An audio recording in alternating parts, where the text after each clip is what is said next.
ಪ್ರಿಯರೇ, ನಾನೇ ದೇವರ ವಾಕ್ಯ ಮತ್ತೊಮ್ಮೆ ಆ ವಾಕ್ಯ ಭಾಗವನ್ನು ನಾನು ಓದುತ್ತಾ ಇದ್ದೀನಿ. ಪ್ರಿಯರೇ, ಎಲ್ಲರೂ ಜಾಗ್ರತೆಯಿಂದ ಕೇಳಿ. ರೋಮಾಪುರದವರಿಗೆ ಬರೆದ ಪತ್ರಿಕೆ, ಅಪೊಸ್ತಲನಾದ ಪೌಲನು ರೋಮಾಪುರದವರಿಗೆ ಬರೆದ ಪತ್ರಿಕೆ 4ನೇ ಅಧ್ಯಾಯ 6, 7, 8 ವಚನಗಳನ್ನು ನಾನು ಓದುತ್ತಾ ಇದ್ದೀನಿ. ದೇವರು ಯಾವನನ್ನು ಪುಣ್ಯಕ್ರಿಯೆಗಳಿಲ್ಲದೆ ನೀತಿವಂತನೆಂದು ಎನಿಸುತ್ತಾನೋ ಅವನು ಧನ್ಯನೆಂದು ದಾವೀದನು ಸಹ ಹೇಳುತ್ತಾನೆ. ಹೇಗೆಂದರೆ, ಯಾರ ಅಪರಾಧಗಳು ಪರಿಹಾರವಾಗಿವೆಯೋ, ಯಾರ ಪಾಪಗಳು ಕ್ಷಮಿಸಲ್ಪಟ್ಟಿವೆಯೋ ಅವರೇ ಧನ್ಯರು. ಕರ್ತನು ಯಾವನ ಪಾಪವನ್ನು ಲೆಕ್ಕಕ್ಕೆ ತರುವುದಿಲ್ಲವೋ ಆ ಮನುಷ್ಯನೇ ಧನ್ಯ. ಕ್ರಿಸ್ತನಲ್ಲಿ ಪ್ರಿಯರೇ, ಪೌಲನು ಬರೆದಿರುವಂತಹ ಪತ್ರಿಕೆ, ರೋಮಾಪುರದವರಿಗೆ ಬರೆದ ಪತ್ರಿಕೆ. ನಾನು ಪೌಲನ ಬಗ್ಗೆ ಎಷ್ಟೋ ಬಾರಿ ನಿಮಗೆ ಹೇಳಿದ್ದೇನೆ. ಇನ್ನೂ ಕೆಲವು ವಿಷಯಗಳು ಹೇಳಬೇಕಾದಂಥ ವಿಷಯಗಳು ಕೂಡ ಇವೆ. ಅಪೊಸ್ತಲನಾದ ಪೌಲನು ವಾಸ್ತವವಾಗಿ ಈ ಭೂಲೋಕದಲ್ಲಿದ್ದಾಗ ದೇವರೇ ಅನೇಕ ಮರ್ಮಗಳನ್ನು ಪೌಲನಿಗೆ ತಿಳಿಸಿಕೊಟ್ಟಿದ್ದಾನೆ ಅಂತೇಳಿ ನಾನು ಕಳೆದ ವಾರದಲ್ಲಿ ಕೂಡ ನಿಮಗೆ ತಿಳಿಸಿದ್ದೆ. ದೇವರು ಡೈರೆಕ್ಟ್ ಆಗಿ ಪೌಲನಿಗೆ ಅನೇಕ ಮರ್ಮಗಳನ್ನು ತಿಳಿಸಿದ್ದಾರೆ. ಈ ದಿನಗಳಲ್ಲಿ ನಾವು ಬೋಧಕರಾಗಿರುವಂಥ ನಾವು ಯಾರಾದರೂ ಭಕ್ತರ ಪುಸ್ತಕಗಳನ್ನು ಓದುತ್ತೇವೆ, ಬೈಬಲ್ ಓದುತ್ತೇವೆ, ಬೇರೆ ಕೆಲವು ನಮ್ಮ ಜೀವನದ ಅನುಭವಗಳನ್ನು ಕೂಡ ನಾವು ಉಪಯೋಗ ಮಾಡಿಕೊಂಡು ಜನರಿಗೆ ಉಪದೇಶ ಮಾಡುತ್ತೇವೆ. ಆದರೆ ಪೌಲನು ಯಾವ ರೀತಿ ಈ ಮರ್ಮಗಳನ್ನು ತಿಳಿದುಕೊಂಡಿದ್ದಾನಪ್ಪ ಅಂತ ಹೇಳಿದ್ರೆ, ದೇವರೇ ಪ್ರತ್ಯಕ್ಷ ಆಗಿ ಆತನಿಗೆ ತಿಳಿಸಿಬಿಟ್ಟಿದ್ದಾನೆ. ಯಾವ ಮನುಷ್ಯನ ಬಗ್ಗೆ ನಾನು ಕಲಿತಿಲ್ಲ, ಯಾವನು ನನಗೆ ಈ ಮರ್ಮಗಳನ್ನು ಬೋಧಿಸಲಿಲ್ಲ, ದೇವರೇ ನನಗೂ ಈ ಸಂದೇಶಗಳನ್ನು, ಈ ಮರ್ಮಗಳನ್ನು ಕೊಟ್ಟಿದ್ದಾನೆ ಅಂತ ಹೇಳ್ತಾರೆ. ಎಂಥ ಮರ್ಮಗಳನ್ನು ಪೌಲನಿಗೆ ದೇವರು ತಿಳಿಸ್ಕೊಟ್ಟಿದ್ದಾನಪ್ಪ ಅಂತ ಹೇಳಿದ್ರೆ, ಕಳೆದ ಯುಗಗಳಲ್ಲಿ, ಕಳೆದು ಹೋಗಿರುವಂಥ ಯುಗಗಳಲ್ಲಿ ಕೂಡ ಏನಾಗಿದೆಯೋ ಅದನ್ನು ಕೂಡ ಪೌಲನಿಗೆ ತಿಳಿಸ್ಕೊಟ್ಟಿದ್ದಾನೆ. ಕಳೆದ ಯುಗಗಳೆಂದರೆ ಆದಾಮನಿಂದ ಈವರೆಗೂ ನಾವು ಒಂದು ಯುಗದಲ್ಲಿದ್ದೇವೆ, ಇದು ಕೊನೆಯ ಯುಗದಲ್ಲಿದ್ದೇವೆ. ಯೇಸು ಸ್ವಾಮಿ ಮತ್ತು ಭೂಲೋಕಕ್ಕೆ ಬರುವ ತನಕ 1000 ವರ್ಷಗಳು ಈ ಭೂಲೋಕವನ್ನು ಆಳುತ್ತಾನೆ. ಅಷ್ಟರ ತನಕ ಈ ಯುಗ ನಡೀತದೆ. ಆದಾಮನಿಂದ ಹಿಡಿದುಕೊಂಡು ಯೇಸು ಸ್ವಾಮಿ ಭೂಮಿ ಮೇಲೆ ಬಂದು 1000 ವರ್ಷಗಳು ಈ ಭೂಲೋಕವನ್ನು ಆಳುತ್ತಾನೆ. ಅಷ್ಟರ ತನಕ ಈ ಕೊನೆಯ ಯುಗ ನಡೀತಾ ಇರ್ತದೆ. ಆನಂತರ ಈ ಭೂಮಿ ಆಕಾಶಗಳೆಲ್ಲ ಶೂನ್ಯವಾಗ್ತಾ, ಎಲ್ಲ ಇಲ್ಲದೆ ಅಲಿದು ಹೋಗ್ತಾರೆ. ಆನಂತರ ಹೊಸ ಯುಗಗಳು ಪ್ರಾರಂಭವಾಗ್ತವೆ. ಪೌಲನಿಗೆ ಆ ಹೊಸ ಯುಗಗಳಲ್ಲಿ ಏನಾಗಿದೆಯೋ ಅದನ್ನು ಕೂಡ ತೋರಿಸ್ಬಿಟ್ಟಿದ್ದಾನೆ ಯೇಸು ಸ್ವಾಮಿ. ಆದಾಮನಿಗಿಂತ ಮುಂಚೆ, ಆದಾಮನಿಗಿಂತ ಹಿಂದೆ ಎಷ್ಟು ಯುಗಗಳು ಕಳೆದೋಗಿದ್ದಾವೋ ಆ ಯುಗಗಳಲ್ಲಿದ್ದಂಥ ಮರ್ಮಗಳನ್ನು ಕೂಡ ಪೌಲನಿಗೆ ತಿಳಿಸಿದ್ದಾರೆ. ನಮಗೆ ಒಂದು 10 ವರ್ಷಗಳ ಹಿಂದೆ ಏನಾಯ್ತು ನಮಗೆ ಗೊತ್ತಾಗುದಿಲ್ಲ. ಒಂದು 100 ವರ್ಷಗಳ ಹಿಂದೆ ಏನಾಗಿದೆ ಅನ್ನೋದು ನಮ್ಗೆ ಗೊತ್ತಾಗುದಿಲ್ಲ. ಒಂದು 1000 ವರ್ಷಗಳ ಹಿಂದೆ ಏನಾಗಿದೆ ಅದು ನಮ್ಗೆ ಗೊತ್ತಾಗುದಿಲ್ಲ. ಆದರೆ ಪೌಲನಿಗೆ ಕೋಟಾನುಕೋಟಿ ವರ್ಷಗಳ ಹಿಂದೆ ಏನಾಗಿದೆ, ಈ ಭೂಮಿ ಮೇಲೆ ಯಾವ ರೀತಿ ನಡೀತು, ಇಂಥ ಸಂದರ್ಭಗಳನ್ನು ದೇವರು ಪೌಲನಿಗೆ ತಿಳಿಸಿಬಿಟ್ಟಿದ್ದಾರೆ. ನೋಡೋಣ ಪ್ರಿಯರೇ, ಗಲಾತ್ಯದವರಿಗೆ ಬರೆದ ಪತ್ರಿಕೆ 1ನೇ ಅಧ್ಯಾಯ 12ನೇ ವಚನ ನೋಡ್ರಿ. ಅಲ್ಲಿ ಪೌಲನು ಹೇಳುತ್ತಾ ಇದ್ದಾನೆ, ಸಹೋದರರೇ, ನಾನು ಸಾರಿದ ಸುವಾರ್ತೆಯಂತೂ ಮನುಷ್ಯರ ಕಲ್ಪನೆಯಲ್ಲ ಎಂದು ನಿಮಗೆ ತಿಳಿಯಪಡಿಸುತ್ತೇನೆ. ನಾನು ಅದನ್ನು ಮನುಷ್ಯನಿಂದ ಹೊಂದಲಿಲ್ಲ, ನನಗೆ ಯಾರು ಉಪದೇಶಿಸಲಿಲ್ಲ, ಯೇಸು ಕ್ರಿಸ್ತನೇ ಅದನ್ನು ನನಗೆ ಪ್ರಕಟಿಸಿದ. ಯಾವ ಮನುಷ್ಯರು ನನಗೆ ಇದನ್ನು ತಿಳಿಸಿದವನಲ್ಲ, ಯೇಸು ಕ್ರಿಸ್ತನೇ ಅದನ್ನು ನನಗೆ ಪ್ರಕಟಪಡಿಸಿದ್ದಾನೆ ಅಂತೇಳಿ ಈ ಪೌಲನು ಹೇಳುತ್ತಾ ಇದ್ದಾರೆ. ವಾಸ್ತವವಾಗಿ ಆ ಶಿಲುಬೆಯ ಮೇಲೆ ಯಾವ ರೀತಿ ಪಾಪ ಪರಿಹಾರವಾಗಿದೆ ಅನ್ನೋದು ಕೂಡ ಈ ಪೌಲನಿಗೆ ದೇವರು ತಿಳಿಸಿಕೊಟ್ಟಿದ್ದಾರೆ. ಅದಕ್ಕಿಂತ ಮುಂಚೆ ಯಾರು ಗೊತ್ತಿರಲಿಲ್ಲ, ಯೇಸು ಕ್ರಿಸ್ತನು ಆ ಶಿಲುಬೆಯ ಮೇಲೆ ಪಾಪ ಪರಿಹಾರಕ್ಕಾಗಿ ಪ್ರಾಣ ಕೊಡ್ತಾ ಇದ್ದಾನೆ, ಆತನ ರಕ್ತ ಸುರಿಸ್ತಾ ಇರೋದು ಪಾಪ ಪರಿಹಾರಕ್ಕಾಗಿ ಸುರಿಸ್ತಾ ಇದ್ದಾನೆ ಅನ್ನುವಂಥ ವಿಷಯ ಯಾರಿಗೂ ಗೊತ್ತಿರಲಿಲ್ಲ. ಈ ಭೂಲೋಕದಲ್ಲಿ ಯಾರಿಗೂ ಗೊತ್ತಿರಲಿಲ್ಲ. ಆದರೆ ಪೌಲನಿಗೆ ದೇವರು ಈ ವಿಷಯ ತಿಳಿಸಿಕೊಟ್ಟಿದ್ದಾರೆ. ಯೇಸು ಕ್ರಿಸ್ತನ ಕಲ್ವರಿ ಶಿಲುಬೆ ಮೇಲೆ ತಾನು ರಕ್ತ ಸುರಿಸಿದ್ದು ಈ ಜಗತ್ತಿನ ಪಾಪ ಪರಿಹಾರ ಮಾಡುವುದಕ್ಕಾಗಿ ಆತನು ತನ್ನ ರಕ್ತವನ್ನು ಸುರಿಸಿದ್ದಾನೆ ಅನ್ನುವಂಥ ಸತ್ಯ ಈ ಪೌಲನಿಗೆ ತಿಳಿಸಿಕೊಟ್ಟಿದ್ದಾರೆ. ಇದೊಂದೇ ಅಲ್ಲ ಪ್ರಿಯರೇ, ಇನ್ನು ಅನೇಕ ಮರ್ಮಗಳನ್ನ ಈ ಪೌಲನಿಗೆ ದೇವರು ತಿಳಿಸಿಕೊಟ್ಟಿದ್ದಾರೆ. ಇನ್ನೊಂದು ವಿಷಯ ಕೂಡ ನಿಮಗೆ ಹೇಳಲಿಕ್ಕೆ ಇಷ್ಟಪಡ್ತಾ ಇದ್ದೀನಿ. ಅದೇ ಕೊಲಸ್ಸದವರಿಗೆ ಬರೆದ ಪತ್ರಿಕೆಯಲ್ಲಿ 1ನೇ ಅಧ್ಯಾಯ 25ನೇ ವಚನ ನೋಡ್ರಿ. ಕೊಲೊಸ್ಸೆದವರಿಗೆ ಬರೆದ ಪತ್ರಿಕೆ 1ನೇ ಅಧ್ಯಾಯ 25. ಯಾರಾದ್ರೂ ಬರೋದ್ರಿ? 1:25. ಹಾ ಹಾ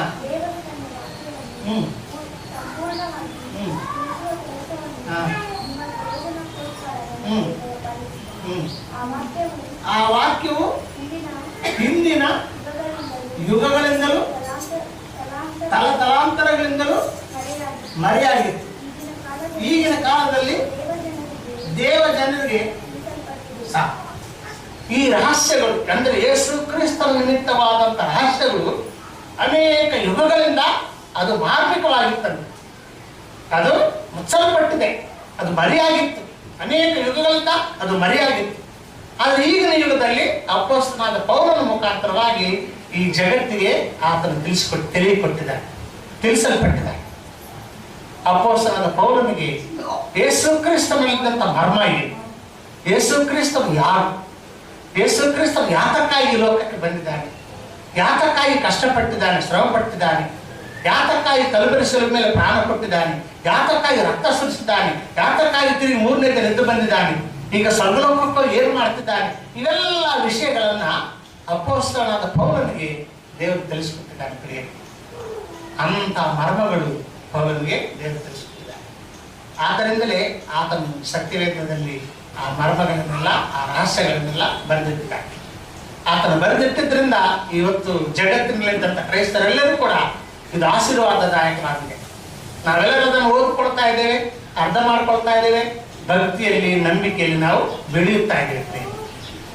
ಆತನಿಗೆ ದೇವರ ಆ ಮರ್ಮಗಳನ್ನು ತಿಳಿಸ್ಕೊಳ್ತಾ ಇದ್ರೆ ಆತನು ಬರೆಯುತ್ತಿರಲಿಲ್ಲ. ಆತನು ಬರೆಯದೇ ಇದ್ದಿದ್ರೆ ಈ ದಿನ ಕ್ರೈಸ್ತ ಜಗತ್ತಿನಲ್ಲಿದ್ದಂಥ ಕ್ರೈಸ್ತರಿಗೆ ಆ ಆಶೀರ್ವಾದಗಳು ಉಂಟಾಗುತ್ತಿರಲಿಲ್ಲ. ಸರಿ ಕ್ರಿಸ್ತನ ಪ್ರಿಯರೇ, ಈ ಆದಿತ್ಯವಾರದಲ್ಲಿ ನಾವು ಧ್ಯಾನ ಮಾಡುವುದೇನಪ್ಪ ಅಂತ ಹೇಳಿದ್ರೆ ಈ ಪಾಪ ಪರಿಹಾರ ಅನ್ನುವಂಥ ವಿಷಯವನ್ನ ನಾವು ಧ್ಯಾನ ಮಾಡ್ತಾ ಇದ್ದೇವೆ. ಈಗ ದಾವೀದನು ಬರೆಯುತ್ತಾ ಇದ್ದಾರೆ. ದಾವೀದನು ಬರೆದಿರುವಂತಹ ವಾಕ್ಯವನ್ನೇ ಪೌಲನು ಇಲ್ಲಿ ಎತ್ತಿ ಬರೀತಾ ಇದ್ದಾರೆ. ಏನಂತ ಬರೀತಾ ಇದ್ದಾರಪ್ಪ ಅಂತ ಹೇಳಿದ್ರೆ, ಪುಣ್ಯಕ್ರಿಯೆಗಳಿಲ್ಲದೆ, ಮತ್ತೊಮ್ಮೆ ಹೋದ್ರೆ ರೋಮಾಪುರದವರಿಗೆ ಬರೆದ ಪತ್ರಿಕೆಯಲ್ಲಿ 4ನೇ ಅಧ್ಯಾಯದಲ್ಲಿ 6ನೇ ವಚನದಲ್ಲಿ ಮತ್ತೊಮ್ಮೆ ಹೋದ್ರೆ, ದೇವರು ಯಾವನನ್ನು ಪುಣ್ಯಕ್ರಿಯೆಗಳಿಲ್ಲದೆ ನೀತಿವಂತನೆಂದು ಎನಿಸುತ್ತಾನೋ ಅವನು ಧನ್ಯನೆಂದು ದಾವೀದನು ಸಹ ಹೇಳುತ್ತಾನೆ. ಅಲ್ಲಿ ದಾವೀದನ ಭಕ್ತನಾಗಿರುವಂತ ದಾವೀದನು ಹೇಳಿದಂತ ವಾಕ್ಯ ಕೀರ್ತನ ಪುಸ್ತಕದಲ್ಲಿ ಅದು ಬರೆಯಲ್ಪಟ್ಟಿದೆ. 37ನೇ ಅಧ್ಯಾಯದಲ್ಲಿ ದಾವೀದನು ಬರೆದಿದ್ದಾನೆ. ಆ ದಾವೀದನು ಬರೆದಿದ್ದಂತ ಆ ವಾಕ್ಯ ಭಾಗವನ್ನ ಈ ರೋಮಾಪುರದವರು ಬರೆದ ಪತ್ರಿಕೆಯಲ್ಲಿ ಪೌಲನು ಎತ್ತಿ ತೋರಿಸ್ತಾ ಇದ್ದಾನೆ. ಏನಪ್ಪ ಆ ಮರ್ಮ, ಆ ರಹಸ್ಯ ಏನಪ್ಪ ಅಂತ ಹೇಳಿದ್ರೆ, ಪುಣ್ಯಕ್ರಿಯೆಗಳಿಲ್ಲದೆ ಒಬ್ಬನನ್ನ ನೀತಿವಂತನಾಗಿ ನಿರ್ಣಯಿಸ್ತಾನೆ. ಯಾವ ಪುಣ್ಯಕ್ರಿಯೆ ಮಾಡದಿದ್ದರು, ಯಾವ ಉಪಕಾರ ಮಾಡದಿದ್ದರು, ಯಾವ ಒಳ್ಳೆ ಕಾರ್ಯ ಮಾಡದಿದ್ದರೂ ಒಬ್ಬ ಮನುಷ್ಯನನ್ನ ದೇವರು ನೀತಿವಂತನಾಗಿ ನಿರ್ಣಯ ಮಾಡ್ತಾನೆ. ಅದನ್ನ ಇಲ್ಲಿ ಎತ್ತಿ ತೋರಿಸ್ತಾ ಇದ್ದಾನೆ. ಯಾವ ರೀತಿ ಒಬ್ಬ ಮನುಷ್ಯನು ಪುಣ್ಯಕ್ರಿಯೆಗಳಿಲ್ಲದೆ ನೀತಿವಂತನ ಹೇಗೆ ಆಗ್ತಾನೆ ಅನ್ನುವಂಥದ್ದನ್ನ ಈ ವಾರ ನಾವು ಧ್ಯಾನ ಮಾಡ್ತಾ ಇದ್ದೇವೆ. ಪಾಪ ಪರಿಹಾರ ಅನ್ನುವಂಥದ್ದೇ ಈ ವಾರದ ಒಂದು ಅಂಶ, ಪಾಪ ಪರಿಹಾರ. ಹಾಗಾದ್ರೆ ಕೃಷ್ಣ ಪ್ರಿಯರೇ, ಈ ಪಾಪ ಪರಿಹಾರ ಯಾವ ರೀತಿ ಆಗ್ತದಪ್ಪ ಅನ್ನುವಂಥದ್ದನ್ನ ನಾವು ಧ್ಯಾನ ಮಾಡ್ತಾ ಇದ್ದೇವೆ. ಈ ಪಾಪ ಪರಿಹಾರ ಅನ್ನೋದು ಯಾಕೆ ಬೇಕು ನಮಗೆ? ಈ ಪಾಪ ಪರಿಹಾರ ನಮಗೆ ಯಾಕೆ ಬೇಕಾಗಿದೆ? ಆದ್ರೆ ಬೈಬಲ್ ಹೇಳುತ್ತದೆ ಪ್ರಿಯರೇ, ಯಾವನಾದರೂ ನಾನು ಪಾಪ ಮಾಡಿಲ್ಲ ಅಂತ ಹೇಳಿದ್ರೆ ಅವನು ಸುಳ್ಳುಗಾರನ ಅಂತ ಹೇಳಿ ಬೈಬಲ್ ಹೇಳ್ತದೆ. ಯಾವನಾದರೂ ನಾನು ಪಾಪ ಮಾಡಿಲ್ಲ ಅಂತ ಹೇಳಿದ್ರೆ ಅವನು ಸುಳ್ಳುಗಾರನ ಆಗ್ತಾನೆ. ಆದ್ದರಿಂದ ಬೈಬಲ್ ಈ ರೀತಿ ಹೇಳುತ್ತಿರುವಾಗ ಈ ಜಗತ್ತಿನಲ್ಲಿದ್ದಂಥ ಪ್ರತಿಯೊಬ್ಬ ಮನುಷ್ಯನು ಕೂಡ ಪಾಪ ಮಾಡಿದವನೇ. ಪಾಪ ಮಾಡಿದವನು ಯಾವುದಿಲ್ಲ, ಯಾವುದೇ ಧರ್ಮ ಇರಲಿ, ಯಾವುದೇ ಜಾತಿ ಇರಲಿ, ಯಾವುದೇ ಕುಲ ಇರಲಿ, ಬೈಬಲ್ ಹೇಳ್ತದೆ ಎಲ್ಲರೂ ಪಾಪ ಮಾಡಿ ದೇವರ ಮಹಿಮೆಯನ್ನು ಹೊಂದದೇ ಹೋಗಿದ್ದಾರೆ ಅಂತ ಹೇಳಿ ಇದೇ ರೋಮಾಪುರದವರು ಬರೆದ ಪತ್ರಿಕೆಯಲ್ಲಿ ಪೌಲನು ಬರೆದಿದ್ದಾರೆ. ಎಲ್ಲರೂ ಪಾಪ ಮಾಡಿದ್ದಾರೆ. ಯಾವ ಧರ್ಮ ಇರಲಿ, ಯಾವ ಜಾತಿ ಇರಲಿ, ಯಾವ ಕುಲ ಇರಲಿ, ಯಾವ ಭಾಷೆ ಇರಲಿ, ಯಾವ ದೇಶ ಇರಲಿ, ಎಲ್ಲರೂ ಪಾಪ ಮಾಡಿದವರೇ ಅಂತ ಬೈಬಲ್ ಹೇಳುತ್ತದೆ. ನಾನು ಹೇಳುವಂಥದ್ದಲ್ಲ ಈ ಮಾತು, ಬೈಬಲ್ ಹೇಳುತ್ತದೆ ಎಲ್ಲರೂ ಪಾಪ ಮಾಡಿದ್ದಾರೆ. ಈ ಪರಿಸ್ಥಿತಿ ಹೇಗೆ ಬಂತಪ್ಪ? ಯಾತಕ್ಕಾಗಿ ಎಲ್ಲರೂ ಪಾಪ ಮಾಡಿದ್ದಾರೆ? ಪಾಪ ಮಾಡಬೇಕಾದಂಥ ಪರಿಸ್ಥಿತಿ ಯಾಕೆ ಬಂತು? ಅಂತ ಹೇಳಿದ್ರೆ ಪ್ರೇರೆ, ಈ ಮಾನವ ಜಾತಿಯನ್ನ ಒಬ್ಬ ದುಷ್ಟ ವ್ಯಕ್ತಿ ದಾರಿ ತಪ್ಪಿಸಿದ್ದಾನೆ. ಇಡೀ ನಮ್ಮ ಮಾನವ ಜಾತಿಯನ್ನೆಲ್ಲ ದಾರಿ ತಪ್ಪಿಸಿಬಿಟ್ಟಿದ್ದಾರೆ. ನಮ್ಮ ಮೂಲ ಪಿತೃವಾಗಿರುವಂತಹ ಆದಾಮನನ್ನು ಅವಳನ್ನು ಅವರು ಏದೇನ ತೋಟದಲ್ಲಿದ್ದಾಗ 6,000 ವರ್ಷಗಳ ಹಿಂದೆ ಅವರು ಪಾಪ ಮಾಡಲಿಲ್ಲ. ಆ ಗಳಿಗೆಯಲ್ಲಿ ಅವರು ಏದೇನ ತೋಟದಲ್ಲಿ ಪ್ರಾರಂಭದ ದಿನಗಳಲ್ಲಿ ಜೀವಿಸುತ್ತಿರುವಾಗ ಪಾಪವಿಲ್ಲದಂತ ಜೀವನ, ಪರಿಶುದ್ಧವಾದಂಥ ಜೀವನ ಅವರು ಜೀವಿಸುತ್ತಿದ್ದರು. ದೇವರು ಪ್ರತಿದಿನ ಬಂದು ಆ ಏದೇನ ತೋಟದಲ್ಲಿ ಬಂದು ಆದಾಮು ಮತ್ತು ಹವ್ವಳು ಕೂಡ ಮಾತಾಡ್ತಿದ್ರು. ಪ್ರತಿ ಸಂಜೆ ಹೊತ್ತಿನಲ್ಲಿ ಮಾತಾಡ್ತಿದ್ರು. ನಾವು ಯಾವ ರೀತಿ ನಮ್ಮ ಮಕ್ಕಳ ಜೊತೆಲಿ ಮಾತಾಡುತ್ತೇವೋ, ಒಂದಿನ ನಮ್ಮ ಮಕ್ಕಳು ನೋಡಿದ್ರೆ ಎಷ್ಟೋ ಪ್ರೀತಿ ತರಿಸ್ತದೆ. ಅಯ್ಯೋ ಯಾವಾಗ ನೋಡ್ಬೇಕು ನಮ್ಮ ಮಗುವನ್ನ ಅಂತೇಳಿ ನಮ್ಮಲ್ಲಿ ಒಂದು ಆಸೆ ಉಂಟಾಗ್ತದೆ. ಆ ಮಗುವನ್ನು ನೋಡುವುದಕ್ಕೆ, ಆ ಮಗುವನ್ನು ಕೂಡ ಮಾತಾಡ್ಲಿಕ್ಕೆ, ಆ ಮಗುವನ್ನು ನಿಂತ್ಕೊಳ್ಳಿಕ್ಕೆ, ಆ ಮಗುವನ್ನು ಮುದ್ದಾಡ್ಲಿಕ್ಕೆ ನಮಗೆ ಮನಸ್ಸಾಗ್ತದೆ. ಅದೇ ರೀತಿಯಾಗಿ ಆ ಏದೇನ ತೋಟದಲ್ಲಿ ಆದಾಮು ಮತ್ತು ಹವ್ವ ಇದ್ದಂತ ಪ್ರಾರಂಭದ ದಿನಗಳಲ್ಲಿ ದೇವರು ಕೂಡ ಆಸೆ ಪಡ್ತಾ ಇದ್ರು. ಅವರು ಕೂಡ ಮಾತಾಡ್ಲಿಕ್ಕೆ, ದಿನಾಲ ಅವರನ್ನು ನೋಡ್ಲಿಕ್ಕೆ ಈ ರೀತಿ ಆಸೆ ಪಡ್ತಾ ಇದ್ರು. ಪ್ರತಿದಿನ ದೇವರಿಗೆ ಆದಾಮ ಅವರಿಗೆ ಸಂಭಾಷಣೆ ಆಗ್ತಾ ಇತ್ತು. ಆ ದಿನಗಳಲ್ಲಿ ಈ ಲೋಕ ಎಷ್ಟೋ ಸುಂದರವಾಗಿತ್ತು ಪ್ರೇರೆ, ಎಷ್ಟೋ ಸುಂದರವಾಗಿತ್ತು. ಯಾಕಪ್ಪ ಅಂತ ಹೇಳಿದ್ರೆ ಪಾಪ ಇಲ್ಲ. ದೇವರ ಆದಿಯಲ್ಲಿ ಈ ಭೂಮಿ ಆಕಾಶಗಳನ್ನು ಉಂಟು ಮಾಡಿದಾಗ ಅದೆಷ್ಟೋ ಒಳ್ಳೇದಾಗಿತ್ತು ಅಂತ ಹೇಳಿ ಬರೆಯಲ್ಪಟ್ಟಿದೆ ಆದಿಕಾಂಡದಲ್ಲಿ.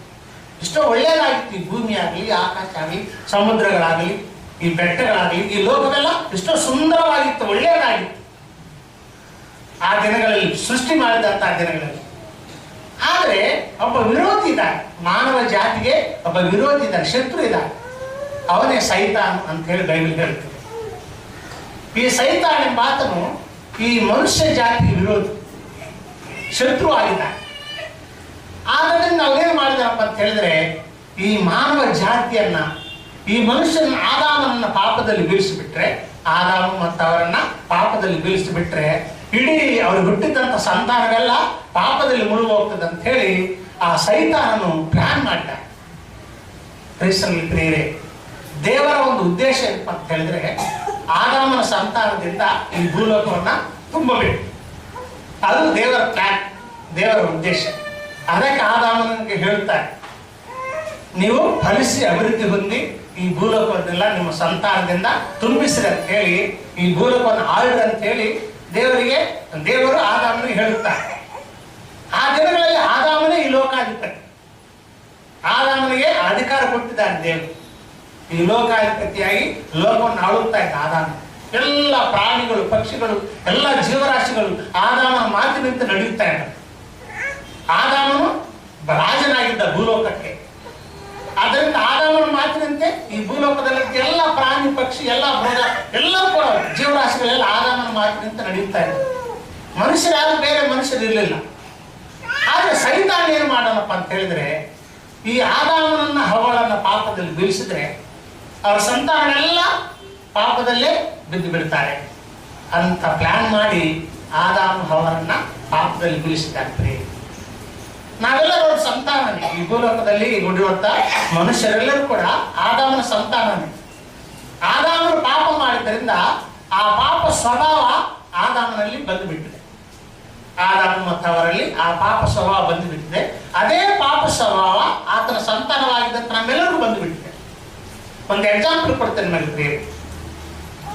ಒಂದು ಸ್ತ್ರೀಗೆ ಏಡ್ಸ್ ಆಗಿದೆ ಅಂತ ತಿಳ್ಕೊಳ್ಳಿ. ಸ್ತ್ರೀಗೆ ಏಡ್ಸ್ ಆಗಿದೆ ಅಂತ ತಿಳ್ಕೊಳ್ಳಿ. ಆ ಸ್ತ್ರೀ ಗರ್ಭವತಿ ಆದ್ರೆ ಆ ಮಗುವಿಗೆ ಕೂಡ ಏಡ್ಸ್ ಬರ್ತದೆ. ಆಟೋಮೆಟಿಕ್ ಆಗಿ ಆ ಮಗುವಿಗೆ ಕೂಡ ಏಡ್ಸ್ ಬಂದ್ಬಿಡ್ತದೆ. ಅದೇ ರೀತಿಯಾಗಿ ಆದಾಮನು ಮತ್ತು ಹವ್ವ ಪಾಪ ಮಾಡಿದಾಗ ಪಾಪ ಸ್ವಭಾವ ಅವರಲ್ಲಿ ಬಂದು ಬಿಟ್ಟಿದೆ. ಅವರ ಸಂತಾನವಾಗಿರುವಂತ ನಮ್ಮೆಲ್ಲರಿಗೂ ಆ ಪಾಪ ಸ್ವಭಾವ ಬಂದುಬಿಟ್ಟಿದೆ. ಈ ಪಾಪ ಸ್ವಭಾವ ಏನ್ ಮಾಡ್ತದಪ್ಪ ಅಂತ ಹೇಳಿದ್ರೆ, ಮನುಷ್ಯರನ್ನ ಪಾಪದ ಕಡೆಗೆ ಇಳಿಸ್ತದೆ. ನಾವು ಪಾಪ ಮಾಡುವಂತ ಅವಶ್ಯಕತೆ ಇಲ್ಲ. ಆ ಪಾಪ ಸ್ವಭಾವ ನಮ್ಮ ನಿಲ್ಕೊಂಡು ಹೋಗ್ತದೆ. ತಾಯಿಯ ಗರ್ಭದಲ್ಲಿ ಇರುವಾಗಲೇ ಆ ಪಾಪ ಸ್ವಭಾವ ನಮಗೆ ಬಂದು ಬಿಡ್ತದೆ. ಯಥಾರ್ಥವಂತರಾಗಿದ್ದವರಿಗೆ ಒಳಗಡೆ ಮನಸ್ಸಾಕ್ಷಿ ಹೇಳ್ತದೆ. ನಮ್ಮ ಮನಸ್ಸಾಕ್ಷಿ ಇರ್ತದೆ. ಈ ಮನಸ್ಸಾಕ್ಷಿ ಎಂಬುದು ದೇವರ ಪ್ರತಿನಿಧಿ. ಪ್ರತಿಯೊಬ್ಬ ಮನುಷ್ಯನಲ್ಲಿ, ಸ್ತ್ರೀ ಇರಲಿ ಪುರುಷನಿರಲಿ, ಪ್ರತಿಯೊಬ್ಬರ ಅಂತರಂಗದಲ್ಲಿ ದೇವರೊಂದು ಮನಸ್ಸಾಕ್ಷಿ ನಿಂತುಬಿಟ್ಟಿದ್ದಾರೆ. ಈ ಮನಸ್ಸಾಕ್ಷಿ ಅನ್ನೋದು ದೇವರ ಪ್ರತಿನಿಧಿ. ಆ ಮನಸ್ಸಾಕ್ಷಿ ಆ ವ್ಯಕ್ತಿ ಹೇಳುತ್ತದೆ, ನೀನು ತಪ್ಪು ಮಾಡ್ತಾ ಇದೆಯಾ, ನಾವೇನಾದ್ರೂ ಒಂದು ಸಣ್ಣ ತಪ್ಪು ಮಾಡಿದ್ರು ಕೂಡ ನಮ್ಮ ಮನಸ್ಸಾಕ್ಷಿ ಹೇಳ್ತದೆ ನೀನು ತಪ್ಪು ಮಾಡ್ತಾ ಇದ್ದೆ ಅಂತ ಹೇಳಿ. ನಿಜವಾಗಿ ಒಬ್ಬ ವ್ಯಕ್ತಿ ಯಥಾರ್ಥವಂತನಾಗಿದ್ದರೆ ಅವನು ಒಪ್ಕೊಳ್ತಾನೆ, ಹೌದು ನನ್ನಿಂದ ತಪ್ಪುಗಳಾಗಿದ್ದಾರೆ ಅಂತ ಒಪ್ಕೊಳ್ತಾನೆ.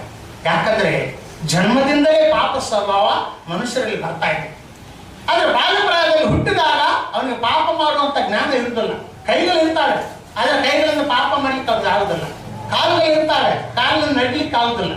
ಅವಯವಗಳಿದ್ರೂ ಕೂಡ ಪಾಪ ಮಾಡ್ಲಿಕ್ಕೆ ಅವನಿಗೆ ಆ ವಯಸ್ಸು ಬಂದಿರುವುದಿಲ್ಲ, ಆ ಜ್ಞಾನ ಬಂದಿರುವುದಿಲ್ಲ. ಅದಕ್ಕಾಗಿ ಅವನಲ್ಲಿ ಪಾಪ ಸ್ವಭಾವ ಇದ್ರೂ ಕೂಡ ಅವನು ಪಾಪ ಮಾಡುವುದಿಲ್ಲ. ಚಿಕ್ಕವನಾಗಿದ್ದ ಬೆಳೀತಾ ಬೆಳೀತಾ ಬೆಳೀತಾ ಬೆಳೀತಾ ಬೆಳೀತಾ ಬೆಳೀತಾ ಬಂದಾಗ ಆ ಪಾಪ ಸ್ವಭಾವನಲ್ಲಿ ಕಂಡು ಬರ್ತದೆ. ಚಿಕ್ಕ ಚಿಕ್ಕ ತಪ್ಪುಗಳನ್ನ, ಚಿಕ್ಕ ಚಿಕ್ಕ ಸುಳ್ಳುಗಳನ್ನ, ಚಿಕ್ಕ ಚಿಕ್ಕ ಅಳುಗಳನ್ನ ಮನೇಲಿ ಮಾಡಿ ಶುರು ಮಾಡ್ತಾರೆ. ದೊಡ್ಡವರಾದ್ಮೇಲೆ ಮತ್ತೆ ದೊಡ್ಡ ದೊಡ್ಡ ಮಾಡ್ತಾರೆ. ಯಾತಕ್ಕಾಗಿ ನಾನು ಹೇಳ್ತಾ ಇದ್ದೇನಪ್ಪ ಅಂತ ಹೇಳಿದರೆ, ಈ ಭೂಲೋಕದಲ್ಲಿದ್ದಂಥ ಮನುಷ್ಯರೆಲ್ಲರೂ ಕೂಡ ಆದಾಮನ ಸಂತಾನನೇ. ಈ ಜಾತಿ, ಈ ಧರ್ಮ, ಈ ಕುಲ ಇವೆಲ್ಲ ಮನುಷ್ಯರು ಮಾಡಿಕೊಂಡಿದ್ವಿ, ದೇವರು ಮಾಡಿದ್ದಲ್ಲ. ಆರಂಭದಲ್ಲಿ ಆದಾಮ ಒಬ್ಬರೇ ಇದ್ದದ್ದು. ನಾವೆಲ್ಲರೂ ಅವ್ರ ಸಂತಾನವಾಗಿದ್ದರಿಂದ ನಮ್ಮೆಲ್ಲರದು ಒಂದೇ ಜಾತಿ, ಒಂದೇ ಕುಲ. ನಾವೆಲ್ಲರೂ ನಮ್ಮೆಲ್ಲರಲ್ಲಿ ಪಾಪ ಸ್ವಭಾವ ಬಂದುಬಿಟ್ಟಿದೆ. ಪ್ರತಿಯೊಬ್ಬ ಮನುಷ್ಯರು ಪಾಪ ಮಾಡ್ತಿದ್ದಾರೆ, ಗೊತ್ತಿದ್ದು ಗೊತ್ತಿಲ್ಲದೆ ಮಜಬೂರಾಗಿ ಯಾವುದೋ ಒಂದು ರೀತಿಯಿಂದ ಎಲ್ಲರೂ ಪಾಪ ಮಾಡ್ತಾ ಇದ್ದಾರೆ. ಅದಕ್ಕಾಗಿ ಬೈಬಲ್ ಹೇಳುತ್ತದೆ, ಎಲ್ಲರೂ ಪಾಪ ಮಾಡಿ ದೇವರ ಮಹಿಮೆಯನ್ನು ಹೊಂದದೇ ಹೋಗಿದ್ದಾರೆ ಅಂತ ಹೇಳಿ ಬೈಬಲ್ ರೋಮ ಪತ್ರಿಕೆಯಲ್ಲಿ ಇದೇ ಪೌಲರು ಹೇಳುತ್ತಾರೆ. ಎಲ್ಲರೂ ಪಾಪ ಮಾಡಿದ್ದಾರೆ. ಹಾಗಾದ್ರೆ ಕೃಷ್ಣ ಪ್ರಿಯರೇ, ಎಲ್ಲರೂ ಪಾಪ ಮಾಡಿದ್ದಾರೆ, ಎಲ್ಲರೂ ಪಾಪಿಗಳಾಗಿದ್ದಾರೆ. ಹಾಗಾದ್ರೆ ನೀತಿವಂತರು ಆಗುವುದು ಹೇಗೆ? ಇಲ್ಲಿ ದಾವೀದನು ಹೇಳುತ್ತಿದ್ದಾನೆ, ಪುಣ್ಯಕ್ರಿಯೆಗಳಿಲ್ಲದೆ ಒಬ್ಬರನ್ನ ದೇವರು ನೀತಿವಂತರನ್ನಾಗಿ ತೀರಿಸ್ತಾನೆ. ಪುಣ್ಯಕ್ರಿಯೆಗಳಿಲ್ಲದೆ ಯಾವ ಪುಣ್ಯ ಮಾಡುವಂತ ಅವಶ್ಯಕತೆ ಇಲ್ಲ. ಒಂದು ಪುಣ್ಯ ಕಾರ್ಯ ಮಾಡದಿದ್ರು ಕೂಡ ದೇವರವನನ್ನ ನೀತಿವಂತ ಅಂತ ಲೆಕ್ಕ ಮಾಡ್ತಾರೆ. ಇದಂತ ವಿಚಿತ್ರ. ಕ್ರೈಸ್ತರಲ್ಲಿ ಪ್ರಿಯರೇ, ಹಿಂದಿನ ಕಾಲದಲ್ಲಿ, ಪುರಾತನ ಕಾಲದಲ್ಲಿ ಜನರು ತಮ್ಮ ಪಾಪ ಪರಿಹಾರ ಮಾಡಿಕೊಳ್ಳುವುದಕ್ಕಾಗಿ ಏನೇನೋ ಕಷ್ಟಪಡ್ತಾ ಇದ್ದಾರೆ. ದಾನ ಧರ್ಮ ಮಾಡ್ತಾ ಇದ್ರು, ಪುಣ್ಯ ಕಾರ್ಯ ಮಾಡ್ತಾ ಇದ್ರು, ರಕ್ತದಾನ ಮಾಡ್ತಾ ಇದ್ರು, ಅನ್ನದಾನ ಮಾಡ್ತಾ ಇದ್ರು, ಏನೇನೋ ತ್ಯಾಗಗಳನ್ನು ಮಾಡ್ತಾ ಇದ್ರು, ತಪಸ್ಸು ಮಾಡ್ತಾ ಇದ್ರು ತಮ್ಮ ಪಾಪಗಳ ಪರಿಹಾರಕ್ಕಾಗಿ. ಮಹಾ ಮುನಿಗಳು ಕೂಡ ತಾವು ಪಾಪಿಗಳಂತ ಒಪ್ಪಿಕೊಂಡಿದ್ದಾರೆ. ಮೊನ್ನೆ ನಾನು ಇಂಟರ್ನೆಟ್ನಲ್ಲಿ ನೋಡಿದ್ದೇನೆ, ಒಬ್ಬ ದೈವ ಸೇವಕರು ವಾಕ್ಯವನ್ನು ಹೇಳುತ್ತಿರುವಾಗ ನಾನು ಆ ದೈವ ಸೇವಕರ ವಾಕ್ಯವನ್ನು ಕೇಳಿದ್ದೇನೆ. ಮಹಾಮುನಿಗಳು ತಪಸ್ಸು ಮಾಡಿದಂಥ ದೊಡ್ಡ ದೊಡ್ಡ ಮುನಿಗಳು ಕೂಡ ದೇವರನ್ನು ಬೇಡಿಕೊಂಡಿದ್ದಾರೆ. ದೇವರೇ, ನಾವು ಪಾಪಿಗಳಾಗಿದ್ದೇವೆ, ನಮ್ಮ ಪಾಪಗಳನ್ನು ಪರಿಹಾರ ಮಾಡಂತೇಳಿ ತಪಸ್ಸು ಮಾಡಿದಂಥ ಮುನಿಗಳು ಕೂಡ, ನೂರಾರು ವರ್ಷಗಳು ತಪಸ್ಸು ಮಾಡಿದಂಥ ಮುನಿಗಳು ಕೂಡ ಪರಮೇಶ್ವರನನ್ನು ಬೇಡಿದ್ದಾರೆ, ನಮ್ಮ ಪಾಪಗಳನ್ನು ಪರಿಹಾರ ಮಾಡಪ್ಪ ಅಂತೇಳಿ. ಆದ್ದರಿಂದ ಅಂಥ ಮಹಾಮುನಿಗಳೇ ನಾವು ಪಾಪಿಗಳು ಅಂತ ಒಪ್ಕೊಂಡಿರುವಾಗ ನಾವು ಯಾವ ಲೆಕ್ಕ? ನಾವು ಕೂಡ ಪಾಪಿಗಳಿದ್ದೇವೆ. ಈ ಜಗತ್ತಿನಲ್ಲಿ ಎಲ್ಲರೂ ಪಾಪಿಗಳು. ಆದರೆ ಆ ರೀತಿ ವಾರದಲ್ಲಿ ನಾವು ಮಾತಾಡಿಕೊಳ್ಳುವಂತ ಒಂದು ಸಂದೇಶ ಏನಪ್ಪ ಅಂತ ಹೇಳಿದ್ರೆ, ಪುಣ್ಯಕ್ರಿಯೆಗಳು ಮಾಡದಿದ್ದರೂ ಕೂಡ ನಮ್ಮನ್ನ ದೇವರು ನೀತಿವಂತರಾಗಿ ಲೆಕ್ಕ ಮಾಡ್ತಾರೆ. ಅದು ದಾವೀದನು ಹೇಳುತ್ತಾರೆ. ಇದು ವಿಚಿತ್ರ. ಪುಣ್ಯಕ್ರಿಯೆಗಳಿಲ್ಲದೆ ಹೇಗೆ ನೀತಿವಂತರನ್ನಾಗಿ ಮಾಡುತ್ತಾನಪ್ಪ ಅಂತ ಹೇಳಿದ್ರು ಪ್ರಿಯರೇ. ಇದೇ ಪೌರನಿಗೆ ತಿಳಿಸ್ಕೊಟ್ಟಿರುವಂತ ಒಂದು ರಹಸ್ಯ. ಯಾವ ದಾನ ಧರ್ಮ ಮಾಡದಿದ್ದರು, ಯಾವ ಉಪಕಾರ ಮಾಡದಿದ್ದರು, ಯಾವ ರಕ್ತದಾನ ಮಾಡದಿದ್ದರು, ಯಾವ ವಸ್ತ್ರದಾನ ಮಾಡದಿದ್ದರು, ಯಾವ ಅನ್ನದಾನ ಮಾಡದಿದ್ದರೂ ಕೂಡ ಅವನನ್ನು ನೀತಿವಂತರನ್ನಾಗಿ ನಿರ್ಣಯಿಸ್ತಾನೆ. ಹಾಗಾದ್ರೆ ನನ್ನ ಕೇಳ್ಬೋದು, ಏನ್ರಿ ಪಾಶ, ಹಾಗಾದ್ರೆ ನಾವು ಅದೆಲ್ಲ ಮಾಡೋದು ಬೇಡವಾ ಅಂತ ಕೇಳ್ಬೋದು. ಅನ್ನದಾನ ಮಾಡೋದು ಬೇಡವಾ, ವಸ್ತ್ರದಾನ ಮಾಡೋದು ಬೇಡವಾ, ಮತ್ತು ಉಪಕಾರ ಮಾಡೋದು ಬೇಡವಾ ಅಂತ ನನ್ನ ಕೇಳ್ಬೋದು ಪ್ರಿಯರೇ. ಆದರೆ ಪ್ರಿಯರೇ, ನಾವು ಮಾಡುತ್ತಿರುವಂತಹ ಉಪಕಾರಗಳಿಂದ ನಮಗೆ ಆಶೀರ್ವಾದ ಸಿಗ್ತದೆ. ಅನ್ನದಾನ ಮಾಡಿದ್ರಿಂದ ಬೇರೊಂದು ಆಶೀರ್ವಾದ ಸಿಗ್ತದೆ, ವಸ್ತ್ರದಾನ ಮಾಡಿದ್ರಿಂದ ಇನ್ನೊಂದು ಆಶೀರ್ವಾದ ಸಿಗ್ತದೆ, ಪುಣ್ಯ ಕಾರ್ಯಗಳು ಮಾಡಿದ್ರಿಂದ ಅದಕ್ಕೆ ತಕ್ಕ ಆಶೀರ್ವಾದ ಉಂಟಾಗ್ತಾರೆ. ಆದರೆ ನಾವು ನೀತಿವಂತರಾಗಿ ನಿರ್ಣಯಿಸಲ್ಪಡುವುದು ಅದರಿಂದ. ದೇವರು ನಮ್ಮನ್ನು ನೀತಿವಂತರನ್ನಾಗಿ ನಿರ್ಣಯಿಸ್ತಾರೆ, ಮನುಷ್ಯರಲ್ಲ. ನಮ್ಮನ್ನು ನೀತಿವಂತರನ್ನಾಗಿ ನಿರ್ಣಯಿಸುವುದು ದೇವರು, ಪುಣ್ಯಕ್ರಿಯೆಗಳಿಲ್ಲದೆ. ಅದು ಹೇಗಪ್ಪ ಅಂತ ಹೇಳಿದ್ರೆ ಪ್ರಿಯರೇ, ಪುಣ್ಯಕ್ರಿಯೆಗಳಿಲ್ಲದೆ ಯಾವ ರೀತಿ ದೇವರು ನಮ್ಮನ್ನು ನೀತಿವಂತರನ್ನಾಗಿ ಮಾಡ್ತಾರಪ್ಪ ಅಂತ ಹೇಳಿದ್ರೆ, ನಮ್ಮ ಪಾಪಗಳ ಪರಿಹಾರ ಮಾಡಿದಾಗ ಆವಾಗ ನಾವು ದೇವರ ದೃಷ್ಟಿಯಲ್ಲಿ ನೀತಿವಂತರಾಗ್ತೇವೆ. ಯಾವಾಗ ನಮ್ಮ ಪಾಪಗಳ ಪರಿಹಾರ ಮಾಡ್ಕೊಳ್ತೀವೋ ಆವಾಗ ನಾವು ದೇವರ ದೃಷ್ಟಿಯಲ್ಲಿ ನೀತಿವಂತರು ಅನ್ನುವಂತ ಒಂದು ಬಿರುದು ಬರ್ತದೆ. ಅದಕ್ಕಾಗಿ ಈ ಆದಿತ್ಯವಾರದಲ್ಲಿ ನಾವು ಧ್ಯಾನ ಮಾಡ್ತಾ ಇದ್ದೇವೆ, ಹೇಗೆ ಈ ಪಾಪಗಳ ಪರಿಹಾರ. ಪ್ರತಿಯೊಬ್ಬ ಮನುಷ್ಯನು ಪಾಪಿ ಅಂತ ಹೇಳಿ ನಾವು ಈಗಾಗಲೇ ಧ್ಯಾನ ಮಾಡಿದ್ದೇವೆ. ನಾವೆಲ್ಲರೂ ಆದಾಮನ ಸಂತಾನವಾಗಿದ್ದೇವೆ. ನಮ್ಮೆಲ್ಲರಲ್ಲಿ ಕೂಡ ಪಾಪ ಸ್ವಭಾವ ಬಂದಿದೆ. ಆ ಪಾಪ ಸ್ವಭಾವದಿಂದ ನಾವೆಲ್ಲರೂ ಕೂಡ ಪಾಪ ಮಾಡ್ತಾ ಇದ್ದೇವೆ. ನಾವೆಲ್ಲರೂ ಪಾಪಿಗಳಾಗಿದ್ದೇವೆ. ಆದ್ದರಿಂದ ಈ ಪಾಪಿಗಳಾಗಿರುವಂತ ಈ ಮನುಷ್ಯರನ್ನ ದೇವರು ನೀತಿವಂತರನ್ನಾಗಿ ತೀರ್ಮಾನ ಮಾಡ್ತಾನೆ. ಪಾಪಿಗಳಾಗಿರುವಂತ ಈ ಮನುಷ್ಯರನ್ನ ನೀತಿವಂತರನ್ನಾಗಿ ಲೆಕ್ಕ ಮಾಡ್ತಾನಂತೆ. ಹೇಗಪ್ಪ ಅಂತ ಹೇಳಿದ್ರೆ, ಅವರ ಪಾಪಗಳನ್ನ ಪರಿಹಾರ ಮಾಡಿದಾಗ ಅವರು ನೀತಿವಂತರ ಲೆಕ್ಕಕ್ಕೆ ಬರ್ತಾರೆ. ಕ್ರಿಸ್ತನಲ್ಲಿ ಪ್ರಿಯರೇ, ಅದಕ್ಕಾಗಿ ಪೌಲನು ಈಗ ಮತ್ತೊಮ್ಮೆ ಓದಿರ ವಚನವನ್ನ ರೋಮ ಪತ್ರಿಕೆ 4ನೇ ಅಧ್ಯಾಯ 7ನೇ ವಚನ ಓದ್ರೆ, ರೋಮ ಪತ್ರಿಕೆ 4:7.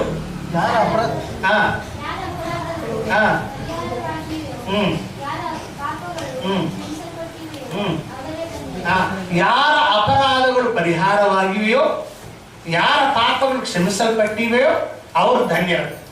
ಅವರನ್ನು ನೀತಿವಂತರನ್ನಾಗಿ ದೇವರು ನಿರ್ಣಯಿಸ್ತಾನೆ. ಹಾಗಾದ್ರೆ ಯಾರೋ ಕೆಲವು ಮಂದಿ ಅಪರಾಧಗಳು ಪರಿಹಾರವಾಗ್ತಾ ಇದ್ದಾರೆ, ಯಾರೋ ಕೆಲವು ಮಂದಿಯ ಪಾಪಗಳು ಪರಿಹಾರವಾಗ್ತಾ ಇದೆ, ಅವರ ಅಪರಾಧಗಳು ಕ್ಷಮಿಸಲ್ಪಡ್ತಾ ಇದ್ದಾರೆ. ಯಾರ ಅಪರಾಧಗಳು ಕ್ಷಮಿಸಲ್ಪಟ್ಟಿವೆ ಅಂತಿದ್ದಾರೆ ಅಂದ್ರೆ ಎಲ್ಲರ ಅಪರಾಧಗಳಲ್ಲ, ಯಾರೋ ಕೆಲವು ಮಂದಿ ಅಪರಾಧಗಳು ಕ್ಷಮಿಸಲ್ಪಡ್ತಾ ಇದ್ದಾರೆ, ಯಾರೋ ಕೆಲವು ಮಂದಿ ಪಾಪಗಳಿಗೆ ಪರಿಹಾರ ಆಗ್ತಾ ಇದೆ. ಅದು ಇಲ್ಲಿ ಬರೆಯುತ್ತಾ ಇದೆ ಪ್ರಿಯರೇ.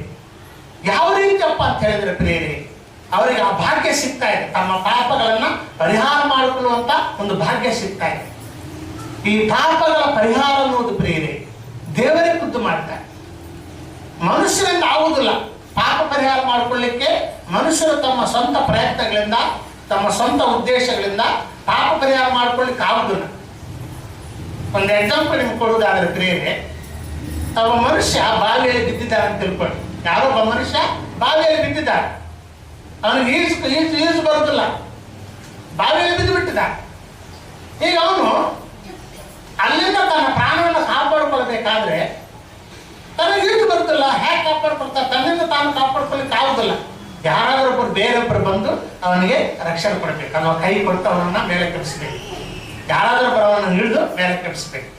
ತನ್ನಿಂದ ತಾನು ಖುದ್ದಾಗಿ ಆತನು ಆ ಬಾವಿಗಳಿಂದ ಹೊರಗೆ ಬರ್ಲಿಕ್ಕೆ ಆಗುದಿಲ್ಲ, ಯಾಕಂದ್ರೆ ಅವನಿಗೆ ಈಜು ಬರುವುದಿಲ್ಲ. ಅದೇ ರೀತಿಯಾಗಿ ಪ್ರಿಯರೇ, ಮಾನವ ಜಾತಿ ಎಲ್ಲರೂ ಕೂಡ ಪಾಪದಲ್ಲಿ ಸಿಕ್ಕಾಕೊಂಡಿದ್ದಾರೆ, ಈ ಪಾಪ ಎಂಬ ಬಾವಿಗಳಿಗೆ ಬಿದ್ದು ಬಿಟ್ಟಿದ್ದಾರೆ. ಆದ್ದರಿಂದ ಮಾನವ ಜಾತಿಗೆ ಈ ಪಾಪದಿಂದ ಬಿಡುಗಡೆ ಮಾಡಿಕೊಳ್ಳಿಕ್ಕೆ ಆಗ್ತಾ ಇಲ್ಲ. ಅದಕ್ಕಾಗಿ ದೇವರೇ ಒಂದು ಪ್ಲಾನ್ ಮಾಡ್ತಾರೆ ಪ್ರಿಯರೇ. ಈ ಭೂಲೋಕದ ಮನುಷ್ಯರ ಪಾಪಗಳನ್ನು ಪರಿಹಾರ ಮಾಡುವುದಕ್ಕಾಗಿ ದೇವರೇ ಒಂದು ಪ್ಲಾನ್ ಮಾಡ್ತಾರೆ. ಅದಕ್ಕೆ ಯೇಸು ಸ್ವಾಮಿಯನ್ನು ಈ ಲೋಕಕ್ಕೆ ಕಳಿಸಿಕೊಟ್ಟಿದ್ದಾರೆ ಪ್ರಿಯರೇ. ಯೇಸು ಸ್ವಾಮಿ ಯಾರಪ್ಪ ಅಂತ ಹೇಳಿದ್ರೆ, ಆತನು ವಾಸ್ತವವಾಗಿ ಪ್ರಾರಂಭದಲ್ಲಿ ಆದಿಯಲ್ಲಿ ಆತನು ದೇವರಾಗಿ ದೇವರ ಎದುರೊಳಗಿದ್ದಾನೆ ಪ್ರಿಯರೇ. ದೇವರಿಗೆ ಮರಣ, ಜನ್ಮ ಮರಣ ಇರುವುದಿಲ್ಲ, ದೇವರಿಗೆ ಹುಟ್ಟು ಸಾವು ಅನ್ನೋದು ಇರುವುದಿಲ್ಲ. ಹಾಗಾದ್ರೆ ಯೇಸು ಸ್ವಾಮಿಗೆ ಜನ್ಮ ಇದೆ, ಮರಣ ಇದೆ. ಯೇಸು ಸ್ವಾಮಿ ದೇವರು ಹೇಗಾಗ್ತಾರೆ ಅಂತ ಹೇಳಿ ನೀವು ನನ್ನ ಕೇಳ್ಬೋದು ಪ್ರಿಯರೇ. ಯೇಸು ಸ್ವಾಮಿ ದೇವರು ಹೇಗಾಗ್ತಾರ ಅನ್ನೋದನ್ನ ನಾನು ಹೇಳುತ್ತಾ ಇದ್ದೆ. ಯೇಸು ಸ್ವಾಮಿ ಆದಿಯಲ್ಲಿ ಅಂದ್ರೆ ಈ ಭೂಮಿ ಆಕಾಶಗಳು ಉಂಟಾಗುವುದಕ್ಕಿಂತ ಮುಂಚೆ, ಎಲ್ಲ ಪ್ರಪಂಚಗಳು ಕೂಡ ಉಂಟಾಗುವುದಕ್ಕಿಂತ ಮುಂಚೆ ಆದಿಯಲ್ಲಿ ಆತನು ದೇವರಾಗಿ ತಂದೆಯಾದ ದೇವರ ಎದುರಿಗಿದ್ದಾನೆ ಪ್ರಿಯರೇ. ತಂದೆಯಾದ ದೇವರ ಎದುರಿಗಿದ್ದಾನೆ. ಅವಾಗ ಯಾರೂ ಇರಲಿಲ್ಲ, ವಾಕ್ಯವೆಂಬ ದೇವರಾಗಿದ್ದರು ಪ್ರಿಯರೇ. ಆವಾಗ ಆತನಿಗೆ ಜನ್ಮನೂ ಇಲ್ಲ, ಮರಣನೂ ಇಲ್ಲ. ವಾಕ್ಯವೆಂಬ ದೇವರಾಗಿದ್ದಾಗ ಆತನಿಗೆ ಜನ್ಮನೂ ಇಲ್ಲ, ಮರಣನೂ ಇಲ್ಲ. ಆ ವಾಕ್ಯವೆಂಬ ದೇವರಾಗಿದ್ದುಕೊಂಡು ತಂದೆಯಾದ ದೇವರ ಎದುರೊಳಗೆ ಆತನಿದ್ದಾನೆ ಅಂತ ಹೇಳಿ ಬೈಬಲ್ನಲ್ಲಿ ನಮಗೆ ಯೋಹಾನನ ಸುವಾರ್ತೆ 1ನೇ ಅಧ್ಯಾಯ 17ನೇ ವಚನದಲ್ಲಿ ಬರೆಯಲ್ಪಟ್ಟಿದೆ. ಯಾರಾದರೂ ಬರುತ್ತೀರಾ? ಯೋಹಾನನು ಬರೆದಿರೋ ಸುವಾರ್ತೆ 1ನೇ ಅಧ್ಯಾಯ 17ನೇ ವಚನ ಯಾರಾದರೂ ಬರೋದು? ಯೋಹಾನನ ಸುವಾರ್ತೆ 1ನೇ ಅಧ್ಯಾಯ 17ನೇ ವಚನ. ಧರ್ಮಶಾಸ್ತ್ರವು ಮೋಶೆ ಮುಖಾಂತರ ಕೊಡಲ್ಪಟ್ಟಿತು, ಕೃಪೆಯು ಸತ್ಯವು ಯೇಸು ಕ್ರಿಸ್ತನ ಮುಖಾಂತರ ಬಂದವು. ನಾವೆಲ್ಲರೂ ಆತನ ಪರಿಪೂರ್ಣತೆಯೊಳಗಿಂದ ಕೃಪೆಯ ಮೇಲೆ ಕೃಪೆಯನ್ನು ಹೊಂದಿದೆವು. ದೇವರನ್ನು ಯಾರು ಎಂದು ಕಂಡಿಲ್ಲ. ದೇವರನ್ನು ಯಾರು ಎಂದು ಕಂಡಿಲ್ಲ. ಯಾವನು ಏಕಪುತ್ರನು ಸ್ವತಃ ದೇವರು ಆಗಿದ್ದು ತಂದೆ ಎದೆಯಲ್ಲಿದ್ದಾನೋ ಆತನಿಗೆ ತಿಳಿಯಪಡಿಸಿದನು. ಯಾವನು ಏಕಪುತ್ರನು ಸ್ವತಃ ದೇವರು ಆಗಿದ್ದು ತಂದೆಯ ಎದೆಯಲ್ಲಿದ್ದಾನೆ. ಸ್ವತಃ ದೇವರು, ಆತನು ಸ್ವತಃ ದೇವರಾಗಿದ್ದಾನೆ, ತಂದೆ ಎದೆಯಲ್ಲಿದ್ದಾನೆ ಅಂಥೇಳಿ ಬರೆಯಲ್ಪಡ್ತಿದ್ರೆ, ಆಗಿನ ಕಾಲದಲ್ಲಿ ವಾಕ್ಯವೆಂಬ ದೇವರಾಗಿರುವಂತಹ ಕಾಲದಲ್ಲಿ ಆತನು ದೇವರಾಗಿದ್ದ. ಆ ಕಾಲದಲ್ಲಿ ಆತನಿಗೆ ಜನ್ಮನೂ ಇಲ್ಲ, ಮರಣನೂ ಇಲ್ಲ. ಭೂಲೋಕದಲ್ಲಿ 33 ವರ್ಷಗಳ ಕಾಲ ಯೇಸು ಸ್ವಾಮಿ ಇದ್ದಿದ್ದಾರಲ್ಲ, ಆ 33 ವರ್ಷಗಳ ಕಾಲ ಆತನು ಮನುಷ್ಯನೇ. ಆ 33 ವರ್ಷ ಕಾಲ ಮನುಷ್ಯನೇ. ಆದರೆ ಆ 33 ವರ್ಷಗಳ ಕಾಲದ ಹಿಂದಿನ ಕಾಲದಲ್ಲಿ ಆತನು ಆದಿ ಸಂಭೂತನಾಗಿದ್ದ. ಆತನ ಆದಿ ಸಂಭೂತನಾಗಿದ್ದು ಎಲ್ಲ ಪ್ರಪಂಚಗಳನ್ನು, ದೇವದೂತ್ರಗಳನ್ನು, ಎಲ್ಲ ಲೋಕಗಳನ್ನು ಉಂಟು ಮಾಡಿದ್ದನು. ಆತನ ಆದಿ ಸಂಭೂತ. ಈ ಆದಿ ಸಂಭೂತನಾಗಿರುವಾಗ ಆತನಿಗೆ ಜನ್ಮ ಆಯಿತು. ಅದು ಪರಲೋಕದಲ್ಲಿರುವಾಗಲೇ ಆತನಿಗೆ ಜನ್ಮ ಆಯಿತು. ಆದಿ ಸಂಭೂತನಾಗಿದ್ದಾಗಲೂ ಕೂಡ ಒಂದು ಜನ್ಮ ಆಗಿದೆ. ಮರಿಯಮ್ಮನ ಗರ್ಭದಲ್ಲಿ ಹುಟ್ಟುವಾಗ ಆಗಿದ್ದಂಥ ಜನ್ಮ ಇದು 2ನೇ ಜನ್ಮ. ಈ ಮರಿಯಮ್ಮನ ಗರ್ಭದಲ್ಲಿ ಹುಟ್ಟುವುದಕ್ಕಿಂತ ಮೊದಲು ಸ್ವರ್ಗಲೋಕದಲ್ಲಿ ಒಂದು ಜನ್ಮ ಆಯಿತು. ಅದು ತಂದೆಯಾದ ದೇವರ ಬಾಯಿಯೊಳಗಿಂದ ಆತನ ಜನ್ಮ ಪಡೆದಿದ್ದಾನೆ. ಓದ್ತೀರಾ? 2ನೇ ಕೀರ್ತನೆಯಲ್ಲಿ ಈ ಮಾತು ಬರೆದಿರ್ತದೆ. ಕೀರ್ತನ 2ನೇ ಅಧ್ಯಾಯ 5ನೇ ವಚನ ಯಾರಾದರೂ ಬರೋದ್ರಿ? ಕೀರ್ತನ ಪುಸ್ತಕದಲ್ಲಿ 2ನೇ ಅಧ್ಯಾಯ 5ನೇ ವಚನ.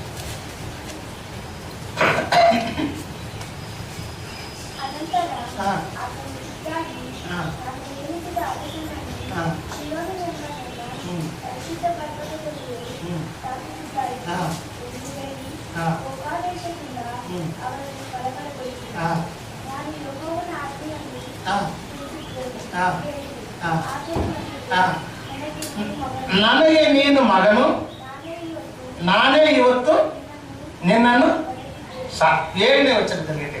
ಕೀರ್ತನ 2ನೇ ಅಧ್ಯಾಯ 7ನೇ ವಚನದಲ್ಲಿ ಇದೆ. ಇವತ್ತು ನಾನು ನಿನ್ನನ್ನು ಪಡೆದಿದ್ದೇನೆ, ನೀನು ನನ್ನ ಮಗನು, ಇವತ್ತು ನಾನು ನಿನ್ನನ್ನು ಪಡೆದಿದ್ದೇನೆ. ಯಾವುದೋ ಒಂದು ದಿನದಲ್ಲಿ ಆತನಿಗೆ ಸ್ವರ್ಗಲೋಕದಲ್ಲಿ ಜನ್ಮ ಆಯಿತು. ಅದು ತಂದೆಯಾದ ದೇವರಿಂದ ಆಯಿತು. ನಾನೊಂದು ಪುಸ್ತಕದಲ್ಲಿ ಓದಿದ್ದೇನೆ ಪ್ರಿಯರೇ, ತಂದೆಯಾದ ದೇವರಿಂದ ಹೇಗೆ ಜನ್ಮ ಆಯಿತು ಯೇಸು ಕ್ರಿಸ್ತನಿಗೆ, ಆದಿ ಸಂಭೂತನಿಗೆ. ಆವಾಗ ಯೇಸು ಕ್ರಿಸ್ತನಲ್ಲ, ಆವಾಗ ಆದಿ ಸಂಭೂತ. ಈ ಆದಿ ಸಂಭೂತನಿಗೆ ತಂದೆಯಾದ ದೇವರಿಂದ ಜನ್ಮ ಹೇಗಾಗ್ತದೆ ಅಂತ ಹೇಳಿ ನಾನು ಒಂದು ಪುಸ್ತಕದಲ್ಲಿ ಓದಿದ್ದೇನೆ ಪ್ರಿಯರೇ. ದೇವರಿಗೆ, ತಂದೆಯಾದ ದೇವರಿಗೆ ಎಲ್ಲ ಲೋಕಗಳನ್ನು, ಜಗತ್ತನ್ನೆಲ್ಲ ಉಂಟು ಮಾಡಬೇಕನ್ನುವಂಥ ಒಂದು ಸಂಕಲ್ಪ ಆಗಿತ್ತು ತಂದೆಯಾದ ದೇವರಿಗೆ. ಆದರೆ ಆ ಜಗತ್ತನ್ನೆಲ್ಲ ಉಂಟು ಮಾಡುವಂಥ ಆ ಸಂಕಲ್ಪ, ಎಲ್ಲ ಲೋಕಗಳನ್ನೆಲ್ಲ ಉಂಟು ಮಾಡುವಂಥ ಸಂಕಲ್ಪ ಈ ವಾಕ್ಯವೆಂಬ ದೇವರನ್ನು ಮಾಡಬೇಕನ್ನೋದು ತಂದೆಯಾದ ದೇವರ ಉದ್ದೇಶ. ಆದ್ದರಿಂದ ವಾಕ್ಯವೆಂಬ ದೇವರಿಗೆ ಜನ್ಮ ಕೊಟ್ಟಿದ್ದ. ಆತನು ತನ್ನ ಬಾಯಿ ತೆರೆದು ಆ ವಾಕ್ಯವೆಂಬ ದೇವರು ಆ ಬಾಯಿಗಳಿಂದ ಬಂದಿದ್ದಾನೆ. ಆ ತಂದೆಯಾದ ದೇವರ ಒಳಗಿಂದ, ಆ ಹೃದಯದೊಳಗಿಂದ, ಆ ಎದೆಗಳಿಂದ, ಆ ತಂದೆಯಾದ ದೇವರ ಬಾಯಿಗಳಿಂದ ಬಂದು ಸೇಮ್ ಆಕಾರ. ಆ ತಂದೆಯಾದ ದೇವರು ಎಂಥ ಆಕಾರದಲ್ಲಿದ್ದಾನೋ, ಎಂಥ ರೂಪದಲ್ಲಿದ್ದಾನೋ ಅದೇ ರೂಪದಲ್ಲಿ ಅಲ್ಲಿ ನಿಂತು ಬಿಟ್ಟಿದ್ದಾನೆ. ನಾನು ಆ ಪುಸ್ತಕದಲ್ಲಿ ಓದಿದ್ದೇನೆ ಪ್ರಿಯರೇ. ವಾಸ್ತವವಾಗಿ ರಹಸ್ಯಗಳು, ಮರ್ಮಗಳು ನಮಗೇನು ಯಾರಾದ್ರೂ ಭಕ್ತರು ಬರೆದಿದ್ದರೆ ಅಥವಾ ಹೇಳಿದ್ರೆ ಅಷ್ಟೇ ಗೊತ್ತಾಗೋದು ನಮಗೆ. ಅಪೊಸ್ತಲನಾದ ಪೌಲನಿಗಾದರೂ ದೇವರೇ ತಿಳಿಸ್ಕೊಟ್ಟಿದ್ದಾನೆ. ನಾವಷ್ಟು ದೊಡ್ಡ ಭಕ್ತರಲ್ಲ, ನಾವು ಇಲ್ಲಾದರೂ ಭಕ್ತರು ಬರೆದಿದ್ದಂಥ ಪುಸ್ತಕಗಳನ್ನು ಓದಿ ಕೆಲವು ಸತ್ಯಗಳನ್ನು ನಾವು ತಿಳ್ಕೊಳ್ತಾ ಇದ್ದೇವೆ. ಆ ರೀತಿ ತಂದೆಯಾದ ದೇವರ ಒಳಗಿಂದ ಈ ಆದಿ ಸಂಭೂತನಿಗೆ ಜನ್ಮ ಆಯ್ತಂತೆ. ಸೇಮ್ ಆಕಾರ, ಸೇಮ್ ರೂಪ. ಆ ತಂದೆಯಾದ ದೇವರಿಗೆ ಎಂಥ ರೂಪ ಇದೆಯೋ ಅದೇ ರೂಪದಲ್ಲಿ ಈ ಆದಿ ಸಂಭೂತನಿಗೆ ಕೊಡ್ತಾನೆ. ಇದು ಕೊರಿಂಥ ಪತ್ರಿಕೆಯಲ್ಲಿ ಬರೆಯಲ್ಪಟ್ಟಿದೆ. ಏನಂತ ಬರೆಯಲ್ಪಟ್ಟಿದೆ ಅಂತ ಹೇಳಿದ್ರೆ ಓದ್ತೀರಾ? 2ನೇ ಕೊರಿಂಥ 4:4 ಓದ್ರಿ. ಆದಿ ಸಂಭೂತನ ಸ್ವರೂಪ ಎಂತ? ದೇವರ ಪ್ರತಿರೂಪವಾಗಿ ಇರುವ ಕ್ರಿಸ್ತನ ಪ್ರಭಾವವನ್ನು ತೋರಿಸುವ ಸ್ವಾರ್ಥಿಯ ಪ್ರಕಾಶವು ಉದಯವಾಗಬಾರದೆಂದು. 4ನೇ ವಚನ ದೇವರ ಪ್ರತಿರೂಪವಾಗಿರುವ ಅಂತ ಬರೆದಿದೆ ನೋಡಿ. ದೇವರ ಪ್ರತಿರೂಪ. ಆದಿ ಸಂಭೂತನ ರೂಪ ಎಂತದಪ್ಪ ಅಂತ ಹೇಳಿದ್ರೆ ದೇವರ ಪ್ರತಿರೂಪ. ಸೇಮ್ ಅದೇ ರೂಪ, ದೇವರಿದ್ದಂಥ ರೂಪದಲ್ಲಿ ಆತನಿಗೆ ಜನ್ಮ ಆಯ್ತಂತೆ ಆದಿ ಸಂಭೂತನಿಗೆ. ಆತನ ಆದಿ ಸಂಭೂತನಾಗಿ ಎಲ್ಲ ಲೋಕಗಳನ್ನೆಲ್ಲ ಉಂಟು ಮಾಡಿದ್ದಾರೆ. ದೇವದೂತರಗಳನ್ನು ಉಂಟು ಮಾಡಿದ್ದಾರೆ, ಸೂರ್ಯಚಂದ್ರ ನಕ್ಷತ್ರಗಳನ್ನು ಉಂಟು ಮಾಡಿದ್ದಾರೆ. ಆನಂತರ ಈ ಮೊನ್ನೆ 2000 ವರ್ಷಗಳ ಹಿಂದೆ ಯೇಸು ಎಂಬ ಹೆಸರಿನಲ್ಲಿ ಮರಿಯಮ್ಮನ ಗರ್ಭದಲ್ಲಿ ಬೆತ್ಲೆಹೇಮ್ನಲ್ಲಿ ಹುಟ್ಟಿದ್ದಾರೆ. ಆದ್ದರಿಂದ ಕ್ರಿಸ್ತನಲ್ಲಿ ಪ್ರಿಯರೇ, ಆತನ ವಾಕ್ಯ ಎಂಬ ದೇವರಾಗಿದ್ದಾಗ ಆತನ ಜನ್ಮನೂ ಇಲ್ಲ, ಮರಣನೂ ಇಲ್ಲ. ಜನ್ಮ ಪಡ್ಕೊಂಡಿದ್ದು ಮನುಷ್ಯನಾಗಿ ಬಂದಾಗ ಮರಿಯಮ್ಮನ ಗರ್ಭದಲ್ಲಿ ಪಡ್ಕೊಂಡಿದ್ದು. ಇದು 2ನೇ ಜನ್ಮ. 1ನೇ ಜನ್ಮ ಅಲ್ಲಿ ಆಗಿದೆ, ಸ್ವರ್ಗಲೋಕದಲ್ಲಿ ಆದಿ ಸಂಭೂತನ ಹೆಸರಿನಲ್ಲಿ ಅಲ್ಲಿ ಜನ್ಮ ಆಗಿದೆ. ಸರ್, ಏನಿರಲಿ ಕ್ರೈಸ್ತರಲ್ಲಿ ಪ್ರಿಯರೇ, ನಾವು ಈ ಆದಿತ್ಯವಾರದಲ್ಲಿ ಧ್ಯಾನ ಮಾಡುವಂತ ಸಂದೇಶ ಏನಪ್ಪ ಅಂತ ಹೇಳಿದ್ರೆ, ಪುಣ್ಯಕ್ರಿಯೆಗಳಿಲ್ಲದೆ ದೇವ ನಮ್ಮನ್ನ ಹೇಗೆ ನೀತಿವಂತರನ್ನಾಗಿ ನಿರ್ಣಯ ಮಾಡ್ತಾರೆ. ಯಾವ ಪುಣ್ಯಕ್ರಿಯೆ ಮಾಡದಿದ್ರು, ಯಾವ ಒಳ್ಳೆ ಕಾರ್ಯ ಮಾಡದಿದ್ರು, ಯಾವ ಉಪಕಾರ ಮಾಡದಿದ್ರು, ಪಾಪಿಗಳಾಗಿರುವಂತ ನಮ್ಮನ್ನ ಯಾವ ರೀತಿ ನೀತಿವಂತರನ್ನಾಗಿ ನಿರ್ಣಯಿಸ್ತಾರೆ, ಯಾವ ರೀತಿ ನಮ್ಮನ್ನ ನೀತಿವಂತರನ್ನಾಗಿ ನಿರ್ಣಯಿಸ್ತಾರೆ, ಅದನ್ನ ಧ್ಯಾನ ಮಾಡ್ತಾ ಇದ್ದೀವಿ. ಸರಿ, ಹಾಗಾದ್ರೆ ಯಾವಾಗ ನಮ್ಮ ಪಾಪಗಳ ಪರಿಹಾರ ಆಗ್ತದೋ ಆವಾಗ ನಾವು ನೀತಿವಂತರ ಲೆಕ್ಕಕ್ಕೆ ಹೋಗ್ತೇವೆ. ಪಾಪಗಳ ಪರಿಹಾರ ಆದರೆ ನೀತಿವಂತರ ಲೆಕ್ಕಕ್ಕೆ ಹೋಗ್ತೇವೆ. ಈ ಪಾಪಗಳ ಪರಿಹಾರ ಆಗದಿದ್ರೆ ನಾವು ನೀತಿವಂತರು ಆಗುದಿಲ್ಲ, ಸ್ವರ್ಗಲೋಕಕ್ಕೆ ಬಾಧ್ಯಸ್ಥರು ಆಗುದಿಲ್ಲ. ಸ್ವರ್ಗಲೋಕ ಅನ್ನೋದು ಪವಿತ್ರವಾದಂತ ಲೋಕ, ಪರಿಶುದ್ಧವಾದಂತ ಲೋಕ, ಪಾಪವಿಲ್ಲದಂತ ಲೋಕ, ಎಷ್ಟೋ ಸುಂದರವಾದಂತ ಲೋಕ ಸ್ವರ್ಗಲೋಕ. ಈ ಸ್ವರ್ಗಲೋಕಕ್ಕೆ ಯಾರಾದ್ರೂ ಹೋಗ್ಬೇಕಾದ್ರೆ ಅವನಿಲ್ಲಿ ಪವಿತ್ರವಾಗಬೇಕು, ಮೊದಲು ಪರಿಶುದ್ಧವಾಗಬೇಕು. ಅವನ ಪಾಪಗಳ ಪರಿಹಾರ ಆದಾಗ ಅವನಿಗೆ ಪವಿತ್ರತೆ ಸಿಗ್ತದೆ.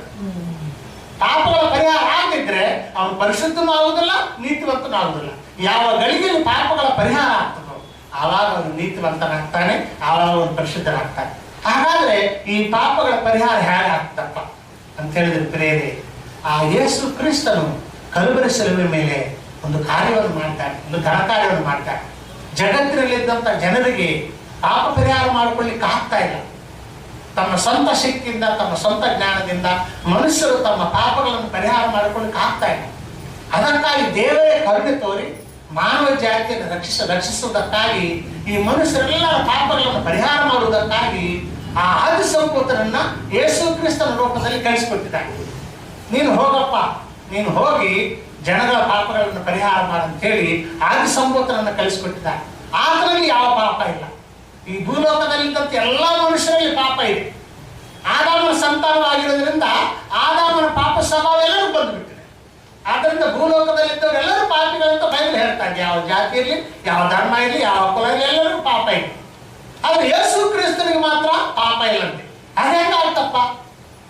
ಯೇಸು ಕ್ರಿಸ್ತರು ಕೂಡ ಅಲ್ಲಿಂದ ಹುಟ್ಟಿ ಬಂದಾನಲ್ಲ, ಮನುಷ್ಯರೆಲ್ಲ ಹುಟ್ಟಿದ್ದಾರೆ, ಮತ್ತೆ ಯೇಸು ಕ್ರಿಸ್ತನಿಗೆ ಯಾಕೆ ಬಂದಿಲ್ಲ ಅಂತ ಹೇಳಿದ್ರೆ ಪ್ರಿಯರೇ, ಯೇಸು ಕ್ರಿಸ್ತನಿಗೆ ಯಾವ ಪುರುಷ ಸಂಪರ್ಕಗಳಿಂದ ಹುಟ್ಟಿದ ಅದು ಆತನ ಪರಿಶುದ್ಧ ಅಂತ ಹೇಳುವುದಕ್ಕೆ ಒಂದು ಪ್ರೂಫ್ ಪ್ರಿಯರೇ. ದೇವರ ಕೃಪೆಯಿಂದ, ದೇವರ ಒಂದು ಶಕ್ತಿಯಿಂದ, ಪವಿತ್ರಾತ್ಮ ಶಕ್ತಿಯಿಂದ ಆತನ ಹುಟ್ಟಿದ್ದಾನೆ. ಅದಕ್ಕಾಗಿ ಮರಿಯಮ್ಮನವರಿಗೆ ದೇವದೂತರ ದರ್ಶನ ಕೊಟ್ಟಾಗ, ಗಾಬ್ರಿಯೇಲ್ ದೂತರ ದರ್ಶನ ಕೊಟ್ಟಾಗ, ನೀನು ಗರ್ಭವತಿ ಆಗ್ತೀಯಾ, ನೀನೊಬ್ಬ ಮಗನಿಗೆ ಜನ್ಮ ಕೊಡ್ತೀಯ ಅಂತ ಹೇಳಿದಾಗ, ಅಯ್ಯೋ ಇದು ಹೇಗಾಗ್ತದೆ, ಇನ್ನು ಮದುವೆ ಆಗಲಿಲ್ಲ, ಯಾವ ಗಂಡನಿಗೆ ನಮಗೆ ಸಂಬಂಧ ಇಲ್ಲ ಅಂತ ಹೇಳಿದಾಗ, ಪವಿತ್ರಾತ್ಮ ನನ್ನ ಮೇಲೆ ಬರುತ್ತಾರೆ, ದೇವರ ಶಕ್ತಿ ನನ್ನ ಮೇಲೆ ಬರುತ್ತದೆ. ಆದ್ದರಿಂದ ಹುಟ್ಟುವಂತ ಮಗು ಪರಾತ್ಮನಾದ ದೇವರ ಮಗನೆನಿಸ್ಕೊಡ್ತಾನೆ ಅಂತೇಳಿ ಆ ದೇವದೂತರು ಹೇಳುತ್ತಾರೆ.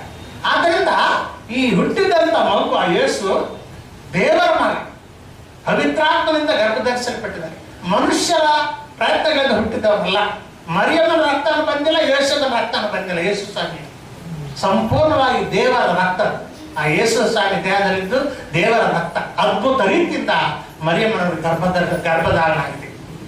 ಅದು ಭೂಲೋಕದಲ್ಲಿ ನೀವು ನಾವು ಹುಟ್ಟಿದ ರೀತಿಯಲ್ಲಿ ಆಗಲಿಲ್ಲ. ಅದ್ಭುತ ರೀತಿಯಿಂದ ಯೇಸು ಸ್ವಾಮಿಯ ಗರ್ಭಧಾರಣ ಆಗಿದೆ. ಅದಕ್ಕಾಗಿ ಯೇಸು ಸ್ವಾಮಿಗೆ ಯಾವ ಪಾಪ ಇಲ್ಲ.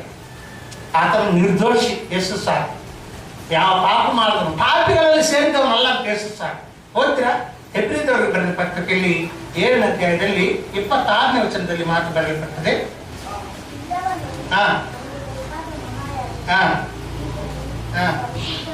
ಈತನು ಪರಿಶುದ್ಧನು, ನಿರ್ದೋಷಿಯು, ನಿಷ್ಕಲಂಕನು, ಪಾಪಿಗಳಲ್ಲಿ ಸೇರದೆ ಪ್ರತ್ಯೇಕವಾಗಿರುವ ಆತನಂತೆ. ಆತನು ಪರಿಶುದ್ಧನು, ನೀತಿವಂತನು, ಪಾಪಿಗಳಲ್ಲಿ ಸೇರಿದವನಲ್ಲ. ಅದಕ್ಕಾಗಿ ಯೇಸು ಸ್ವಾಮಿಯಲ್ಲಿ ಯಾವ ಪಾಪ ಇಲ್ಲ ಅಂತ ಹೇಳಿ ಬೈಬಲ್ ಬರೆದಿದೆ. ಆತ ಒಂದು ಬಾರಿ ಚಾಲೆಂಜ್ ಮಾಡಿದ್ದಾನೆ, ಅನೇಕ ಜನರ ಮುಂದೆ ಚಾಲೆಂಜ್ ಸವಾಲು ಮಾಡಿದ್ದಾನೆ ಯೇಸು ಸ್ವಾಮಿ, ನನ್ನಲ್ಲಿ ಪಾಪ ತೋರಿಸಬಲ್ಲವನು ನಿಮ್ಮಲ್ಲಿ ಯಾರಿದ್ದಾರೆ ಅಂತ ಹೇಳಿ.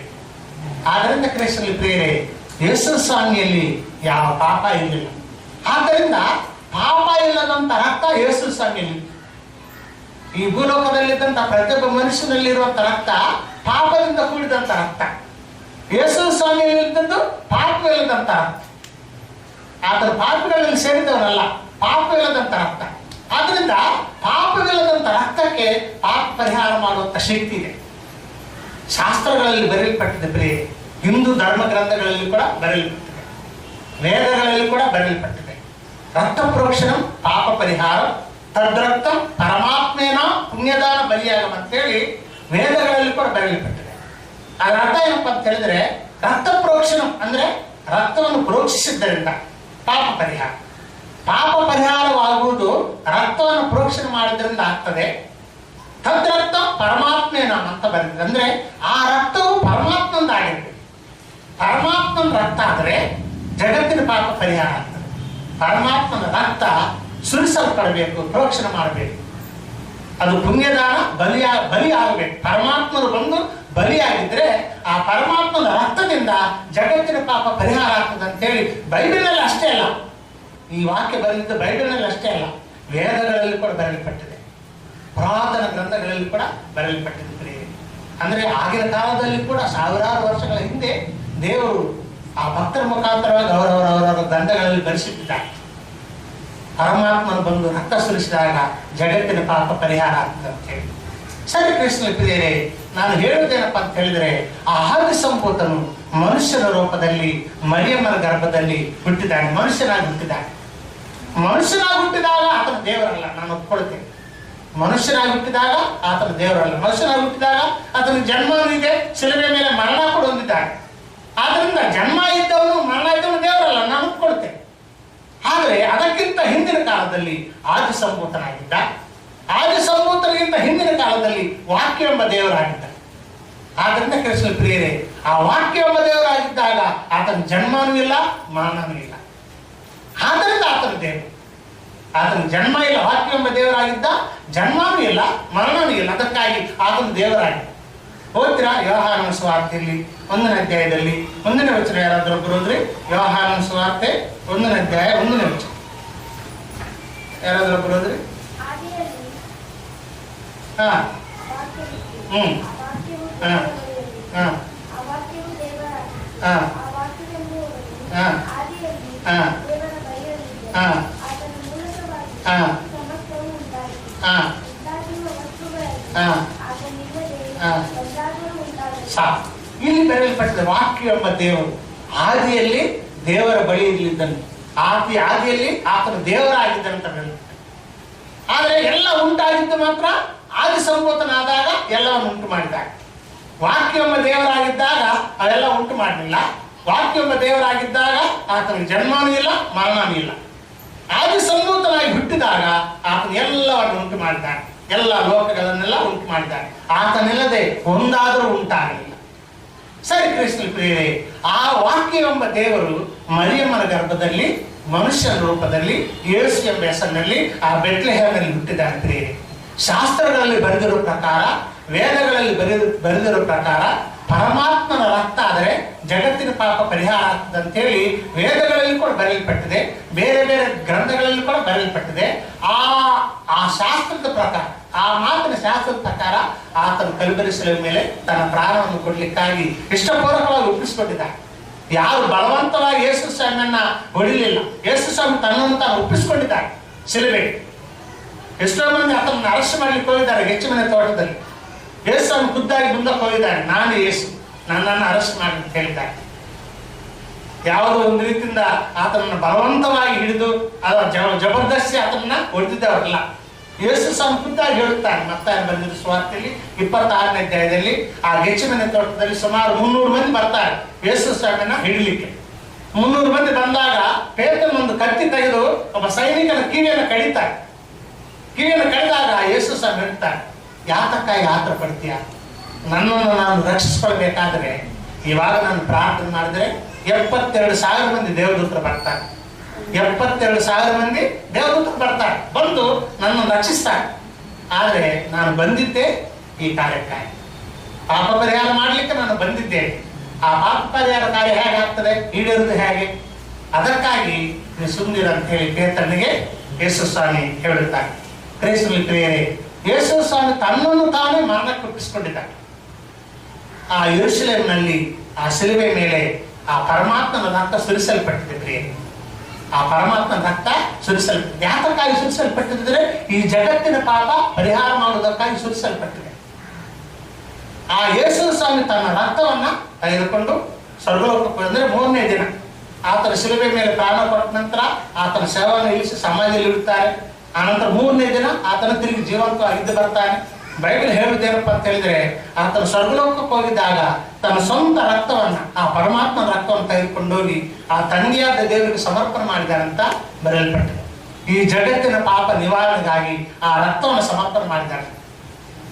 ಕ್ರಿಸ್ತನಲ್ಲಿ ಪ್ರಿಯರೇ, ಯಾರಾದರೂ ಈ ರಕ್ತ ಯೇಸು ಸ್ವಾಮಿ ಸುರಿಸಿದಂತ ರಕ್ತ ಈ ಜಗತ್ತಿನ ಪಾಪಕ್ಕಾಗಿ ವಿಮೋಚನ ಕ್ರಯದಾನ ಅಂದ್ರೆ ಜಗತ್ತನ್ನ ಪಾಪದಿಂದ ಬಿಡುಗಡೆ ಮಾಡುವುದಕ್ಕಾಗಿ ಅದೊಂದು ಪೇಮೆಂಟ್. ಈಗ ನಮ್ಮ ಮನುಷ್ಯರು ಯಾರಾದ್ರೂ ಕೂಡ ಅರೆಸ್ಟ್ ಆಗಿದ್ದಾರೆ ಅಂತ ತಿಳ್ಕೊಳ್ಳಿ, ಪೊಲೀಸ್ ಸ್ಟೇಷನ್ ಎಲ್ಲ ಆಗಲಿ, ಅದು ಇಲ್ಲಾದ್ರೆ ಅರೆಸ್ಟ್ ಆಗಿದ್ದಾರೆ ಅಂತ ತಿಳ್ಕೊಳ್ಳಿ. ಅರೆಸ್ಟ್ ಏನೋ ತಪ್ಪು ಮಾಡಿದ್ದಾರೆ, ಅರೆಸ್ಟ್ ಆಗಿದ್ದಾರೆ ಅಂತ ತಿಳ್ಕೊಳ್ಳಿ. ಅವಾಗ ಕೋರ್ಟ್ನಲ್ಲಿ ಏನಂತಾರೆ, ಇವರು ಇಷ್ಟು ದಂಡ ತಗೋಬೇಕಂತಾರೆ ಅಥವಾ ಜೈಲಿಗೆ ಹಾಕ್ಬೇಕಂತಾರೆ. ಕೋರ್ಟ್ನಲ್ಲಿ ತೀರ್ಮಾನ ಆಗ್ತದೆ. ಆವಾಗ ದಂಡ ತುಂಬಿದ್ರೆ ನಾವು ಅವ್ರನ್ನ ಬಿಡಿಸ್ಕೊಂಡ್ಬರ್ತೇವೆ. ಆ ದಂಡ ತುಂಬಿಬಿಟ್ರೆ ಆ ವ್ಯಕ್ತಿಯನ್ನು ನಾವು ಬರ್ಬೋದು. ಅದೇ ರೀತಿಯಾಗಿ ಯೇಸು ಕ್ರಿಸ್ತನು ತನ್ನ ಸ್ವಂತ ರಕ್ತವನ್ನ ಸ್ವರ್ಗಲೋಕದಲ್ಲಿ ತಂದೆಯಾದ ದೇವರಿಗೆ ಯಾಕೆ ಸಮರ್ಪಣೆ ಮಾಡಿದರಪ್ಪ ಅಂತ ಹೇಳಿದ್ರೆ, ಈ ಜಗತ್ತನ್ನು ಪಾಪದ ಬಂಧನದಿಂದ ಬಿಡಿಸಲಿಕ್ಕೆ, ಈ ಜಗತ್ತಿನ ಜನರನ್ನು ಪಾಪದ ಬಂಧನದಿಂದ ಬಿಡಿಸಲಿಕ್ಕೆ ಆ ಧನವನ್ನ ವಿಮೋಚನ ಕ್ರಯಧನವನ್ನ ದಂಡವನ್ನ ಅಲ್ಲಿ ತುಂಬಿದ್ದಾರೆ. ಕ್ರಿಸ್ತನಲ್ಲಿ ಪ್ರಿಯರೇ, ಈ ರೀತಿ ಜಗತ್ತಿನ ಪಾಪ ಪರಿಹಾರ ಮಾಡಿದ್ದಾರೆ ಯೇಸು ಸ್ವಾಮಿ. ಹಾಗಾದ್ರೆ ಎಲ್ಲರ ಪಾಪ ಪರಿಹಾರ ಆಯ್ತಾ ಅಂತ ನೀವು ನನ್ನ ಕೇಳ್ಬೋದು. ಹೌದಯ್ಯ, ಮತ್ತೆ ಯೇಸು ಸ್ವಾಮಿ ಜಗತ್ತಿನ ಪಾಪ ಪರಿಹಾರಕ್ಕಾಗಿ ತನ್ನ ರಕ್ತ ಸುರಿಸಿದ್ದಾನೆ, ಆ ರಕ್ತವನ್ನು ತೆಗೆದುಕೊಂಡೋಗಿ ತಂದೆಯಾದ ದೇವರಿಗೆ ಸಮರ್ಪಣೆ ಮಾಡಿದ್ದಾನೆ. ಹಾಗಾದ್ರೆ ಜಗತ್ತಿನ ಪಾಪ ಪರಿಹಾರ ಆಯ್ತಾ ಅಂತ ನೀವು ನನ್ನ ಕೇಳ್ಬೋದು ಪ್ರಿಯ.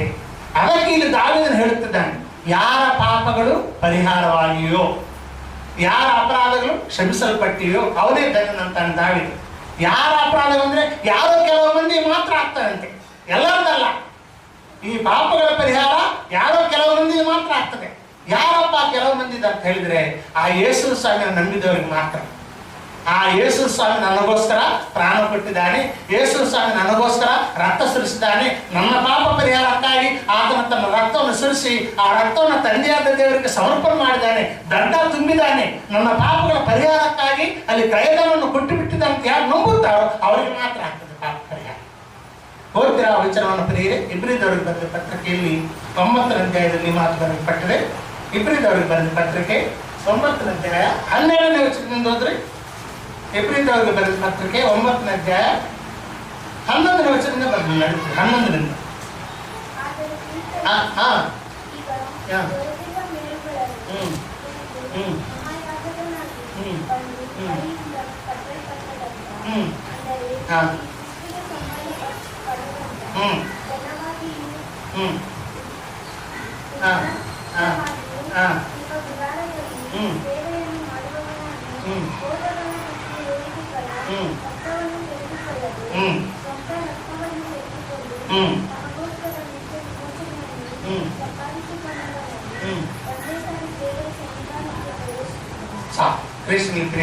ತನ್ನ ಸ್ವಂತ ರಕ್ತವನ್ನು ಇಲ್ಲಿ ಬರೆದಿದೆ.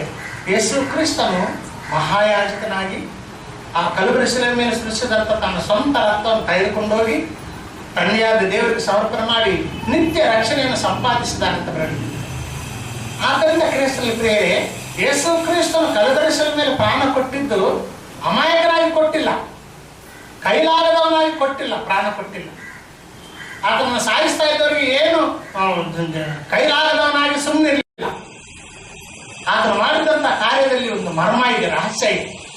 ಆತನು ಸುರಿಸಿರುವಂತಹ ರಕ್ತ ಜಗತ್ತಿನ ಪಾಪ ನಿವಾರಣೆಗಾಗಿ ಸುರಿಸಿದ್ದಾನೆ. ಅದಕ್ಕೆ ವೇದಗಳಲ್ಲಿ ಬರೆದಿದ್ದು ರಕ್ತ ಪ್ರೋಕ್ಷಣ ಪಾಪ ಪರಿಹಾರ, ತದ್ರಕ್ತಂ ಪರಮಾತ್ಮೇನ ಪುಣ್ಯದಾನ ಬಲಿಯಾಗಣ ಅಂತೇಳಿ ವೇದಗಳಲ್ಲಿ ಬರೆದಿದೆ, ಸಂಸ್ಕೃತದಲ್ಲಿ ಬರೆದಿದೆ.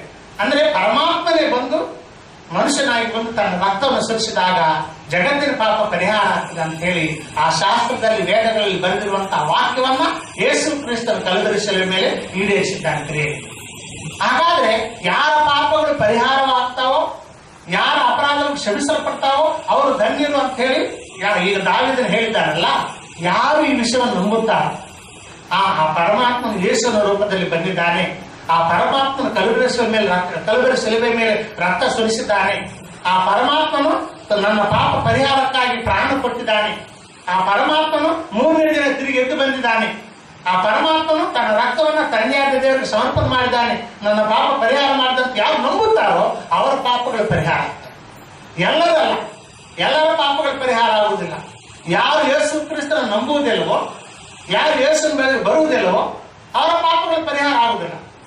ಯಾರು ಯೇಸುವನ್ನು ನಂಬುತ್ತಾರೆ, ಯಾರು ಯೇಸುವಿನ ಬಳಿ ಬರುತ್ತಾರೆ ಅವರ ಪಾಪಗಳು ಪರಿಹಾರ ಆಗ್ತದೆ. ಅವರು ನೀತಿವಂತರಾಗಿ ನಿರ್ಣಯಿಸಲ್ಪಡುತ್ತಾರೆ.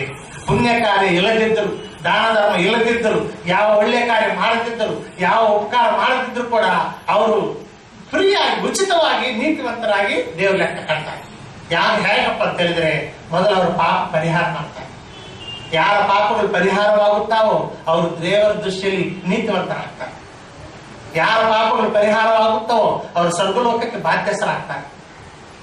ಆದ್ರಿಂದ ನಾವು ಸ್ವರ್ಗಲೋಕಕ್ಕೆ ಹೋಗೋದು ಪುಣ್ಯ ಕಾರ್ಯ ಮಾಡಿದ್ರಿಂದಲ್ಲ, ನಾವು ಸ್ವರ್ಗಲೋಕಕ್ಕೆ ಹೋಗುವುದು ದಾನ ಧರ್ಮ ಮಾಡಿದ್ರಿಂದಲ್ಲ, ನಾವು ಸ್ವರ್ಗಲೋಕಕ್ಕೆ ಹೋಗುವುದು ಭಕ್ತಿಯಿಂದಲ್ಲ, ನಮ್ಮ ನೀತಿಯಿಂದಲ್ಲ, ನಮ್ಮ ಭಕ್ತಿಯಿಂದಲ್ಲ. ಯೇಸು ಕ್ರಿಸ್ತನು ನಮಗೋಸ್ಕರವಾಗಿ ಪ್ರಾಣ ಕೊಟ್ಟಿದ್ದಾನೆ, ರಕ್ತ ಸುರಿಸಿದ್ದಾನೆ, ತನ್ನ ರಕ್ತವನ್ನು ಸುರಿಸಿ ಜಗತ್ತಿನ ಪಾಪ ಪರಿಹಾರ ಮಾಡಿದ್ದಾನೆ, ನನ್ನ ಪಾಪ ಪರಿಹಾರ ಮಾಡಿದ್ದಾನೆ, ತಿರುಗಿ 3ನೇ ದಿನ ಎದ್ದು ಬಂದಿದ್ದಾನೆ ಅಂತ ಯಾರು ನಂಬುತ್ತಾರೋ ಅವರ ಪಾಪಗಳು ಪರಿಹಾರವಾಗ್ತವೆ. ಅದು ದಾವೀದನು ಹೇಳುತ್ತೆ. ಈ ಮರ್ಮ ಪೌಲನಿಗೆ ದೇವರು ತೋರಿಸ್ಕೊಟ್ಟಿದ್ದಾರೆ. ಅಪೊಸ್ತಲನಾದ ಪೌಲನಿಗೆ ಈ ರಹಸ್ಯವನ್ನ, ಈ ಮರ್ಮವನ್ನು ತೋರಿಸ್ಕೊಟ್ಟಿದ್ದಾರೆ. ಆ 1ನೇ ಶತಮಾನದಲ್ಲಿ ಯಾರಿಗೂ ತೋರಿಸ್ಕೊಟ್ಟಿಲ್ಲ ಈ ಮರ್ಮವನ್ನ, ಪೌಲನಿಗೆ ಮಾತ್ರ ತೋರಿಸಲ್ಪಟ್ಟಿದೆ. ಅದಕ್ಕಾಗಿ ಕ್ರಿಸ್ತನ ಪ್ರಿಯರೇ, ನಿಜವಾಗಿ ನಾವು ಭಾಗ್ಯವಂತ. ನಾವೇನು ಪುಣ್ಯ ಕಾರ್ಯಗಳು ಮಾಡಿದವರಲ್ಲ, ನಾವೇನು ಧರ್ಮ ಮಾಡಿದವರಾಗಲಿ ಅಥವಾ ಉಪಕಾರ ಮಾಡಿದವರಾಗಲಿ, ಏನೋ ಘನ ಕಾರ್ಯಗಳು ಮಾಡಿದವರು ಅಂತವ್ರು ನಾವಲ್ಲ. ಆದರೆ ನಮ್ಮ ಪಾಪಗಳು ಪರಿಹಾರವಾಗ್ತಾರೆ. ಯಾಕಂದ್ರೆ ಯೇಸು ಕ್ರಿಸ್ತನ ಮೇಲೆ ನಂಬಿಕೆ ಇಟ್ಟಿದೆ. ಅದಕ್ಕಾಗಿ ಯೇಸು ಕ್ರಿಸ್ತನನ್ನು ಯಾರು ನಂಬುತ್ತಾರೋ ಅವರ ಪಾಪಗಳು ಪರಿಹಾರ ಆಗ್ತಾರೆ. ಬೈಬಲ್ ಹೇಳುತ್ತದೆ, ಯಾರ್ಯಾರು ಯೇಸು ಕ್ರಿಸ್ತನ ಮೇಲೆ ನಂಬಿಕೆ ಇಡುತ್ತಾರೋ ಅವರ ಪಾಪಗಳು ಪರಿಹಾರವಾಗ್ತಾವೆ ಅಂತೇಳಿ ಬೈಬಲ್ ಹೇಳ್ತದೆ. ಓದ್ತೀರಾ ಕ್ರಿಸ್ತನ ಪ್ರಿಯರೇ? ಅಪೊಸ್ತಲರ ಕೃತ್ಯದಲ್ಲಿ 26ನೇ ಅಧ್ಯಾಯದಲ್ಲಿ 18ನೇ ವಚನ ಯಾರಾದ್ರೂ ಬಂದ್ರೆ 26:18. ಹಾ ಹಾ ಹಾ ಹಾ ಹಾ ಹಾ ಹಾ ಹ್ಮ್ ಹಾ ಹಾ ಹ್ಮ್ ಹ್ಮ್ ಹಾ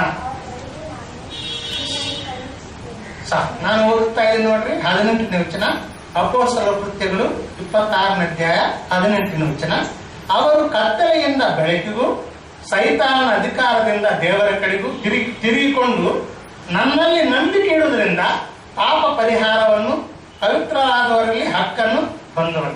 ನನ್ನಲ್ಲಿ ನಂಬಿಕೆ ಇಡುವುದರಿಂದ ಯೇಸು ಸ್ವಾಮಿ ಖುದ್ದಾಗಿ ಹೇಳುತ್ತಿದ್ದಾನೆ, ಅವರಿಗೆ ದರ್ಶನ ಕೊಟ್ಟು ಹೇಳುತ್ತಿದ್ದಾನೆ, ನನ್ನಲ್ಲಿ ಯಾರು ನಂಬಿಕೆ ಇಡುತ್ತಾನೋ ಅವ್ರಿಗೆ ಪಾಪ ಪರಿಹಾರ ಆಗ್ತದೆ ಅಂತ ಹೇಳಿ ಯೇಸು ಸ್ವಾಮಿ ಈ ಅಪೊಸ್ತಲನಾದ ಪೌಲನಿಗೆ ದರ್ಶನ ಕೊಟ್ಟು ಆ ದರ್ಶನದಲ್ಲಿ ಹೇಳುತ್ತಿದ್ದಾರೆ. ಯಾರು ಯೇಸು ಕ್ರಿಸ್ತನ ಮೇಲೆ ನಂಬಿಕೆ ಇಡುತ್ತಾರೋ ಅವರಿಗೆ ಪಾಪ ಪರಿಹಾರ ಆಗ್ತದೆ.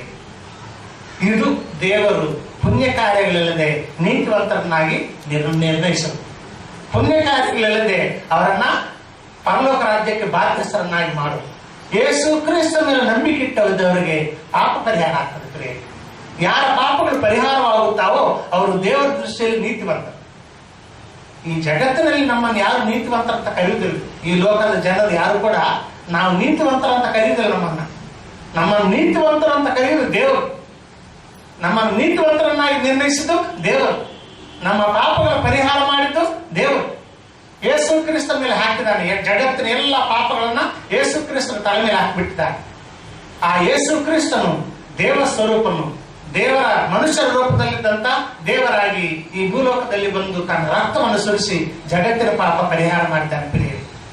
ಆತನು ಸುರಿಸುವಂತ ರಕ್ತ ಒಂದೊಂದು ಹನಿ ಆ ಶಿಲುವೆ ಮೇಲೆ ಆತನ ಕೈಗಳಲ್ಲಿ ಕಾಲುಗಳಲ್ಲಿ ಬಲೆಗಳನ್ನು ಚುಚ್ಚಿದಾಗ ಒಂದೊಂದು ಹನಿ ರಕ್ತ ಸುರಿಸಲ್ಪಡುತ್ತಿರುವಾಗ ಆ ರಕ್ತ ಜಗತ್ತಿನ ಪಾಪ ಪರಿಹಾರ ಮಾಡಿ ಒಂದೊಂದು ಹನಿ. ನಾನೊಂದು ಡಿಕ್ಷನರಿ, ಬೈಬಲ್ ಡಿಕ್ಷನರಿ ಓದಿದ್ದೆ.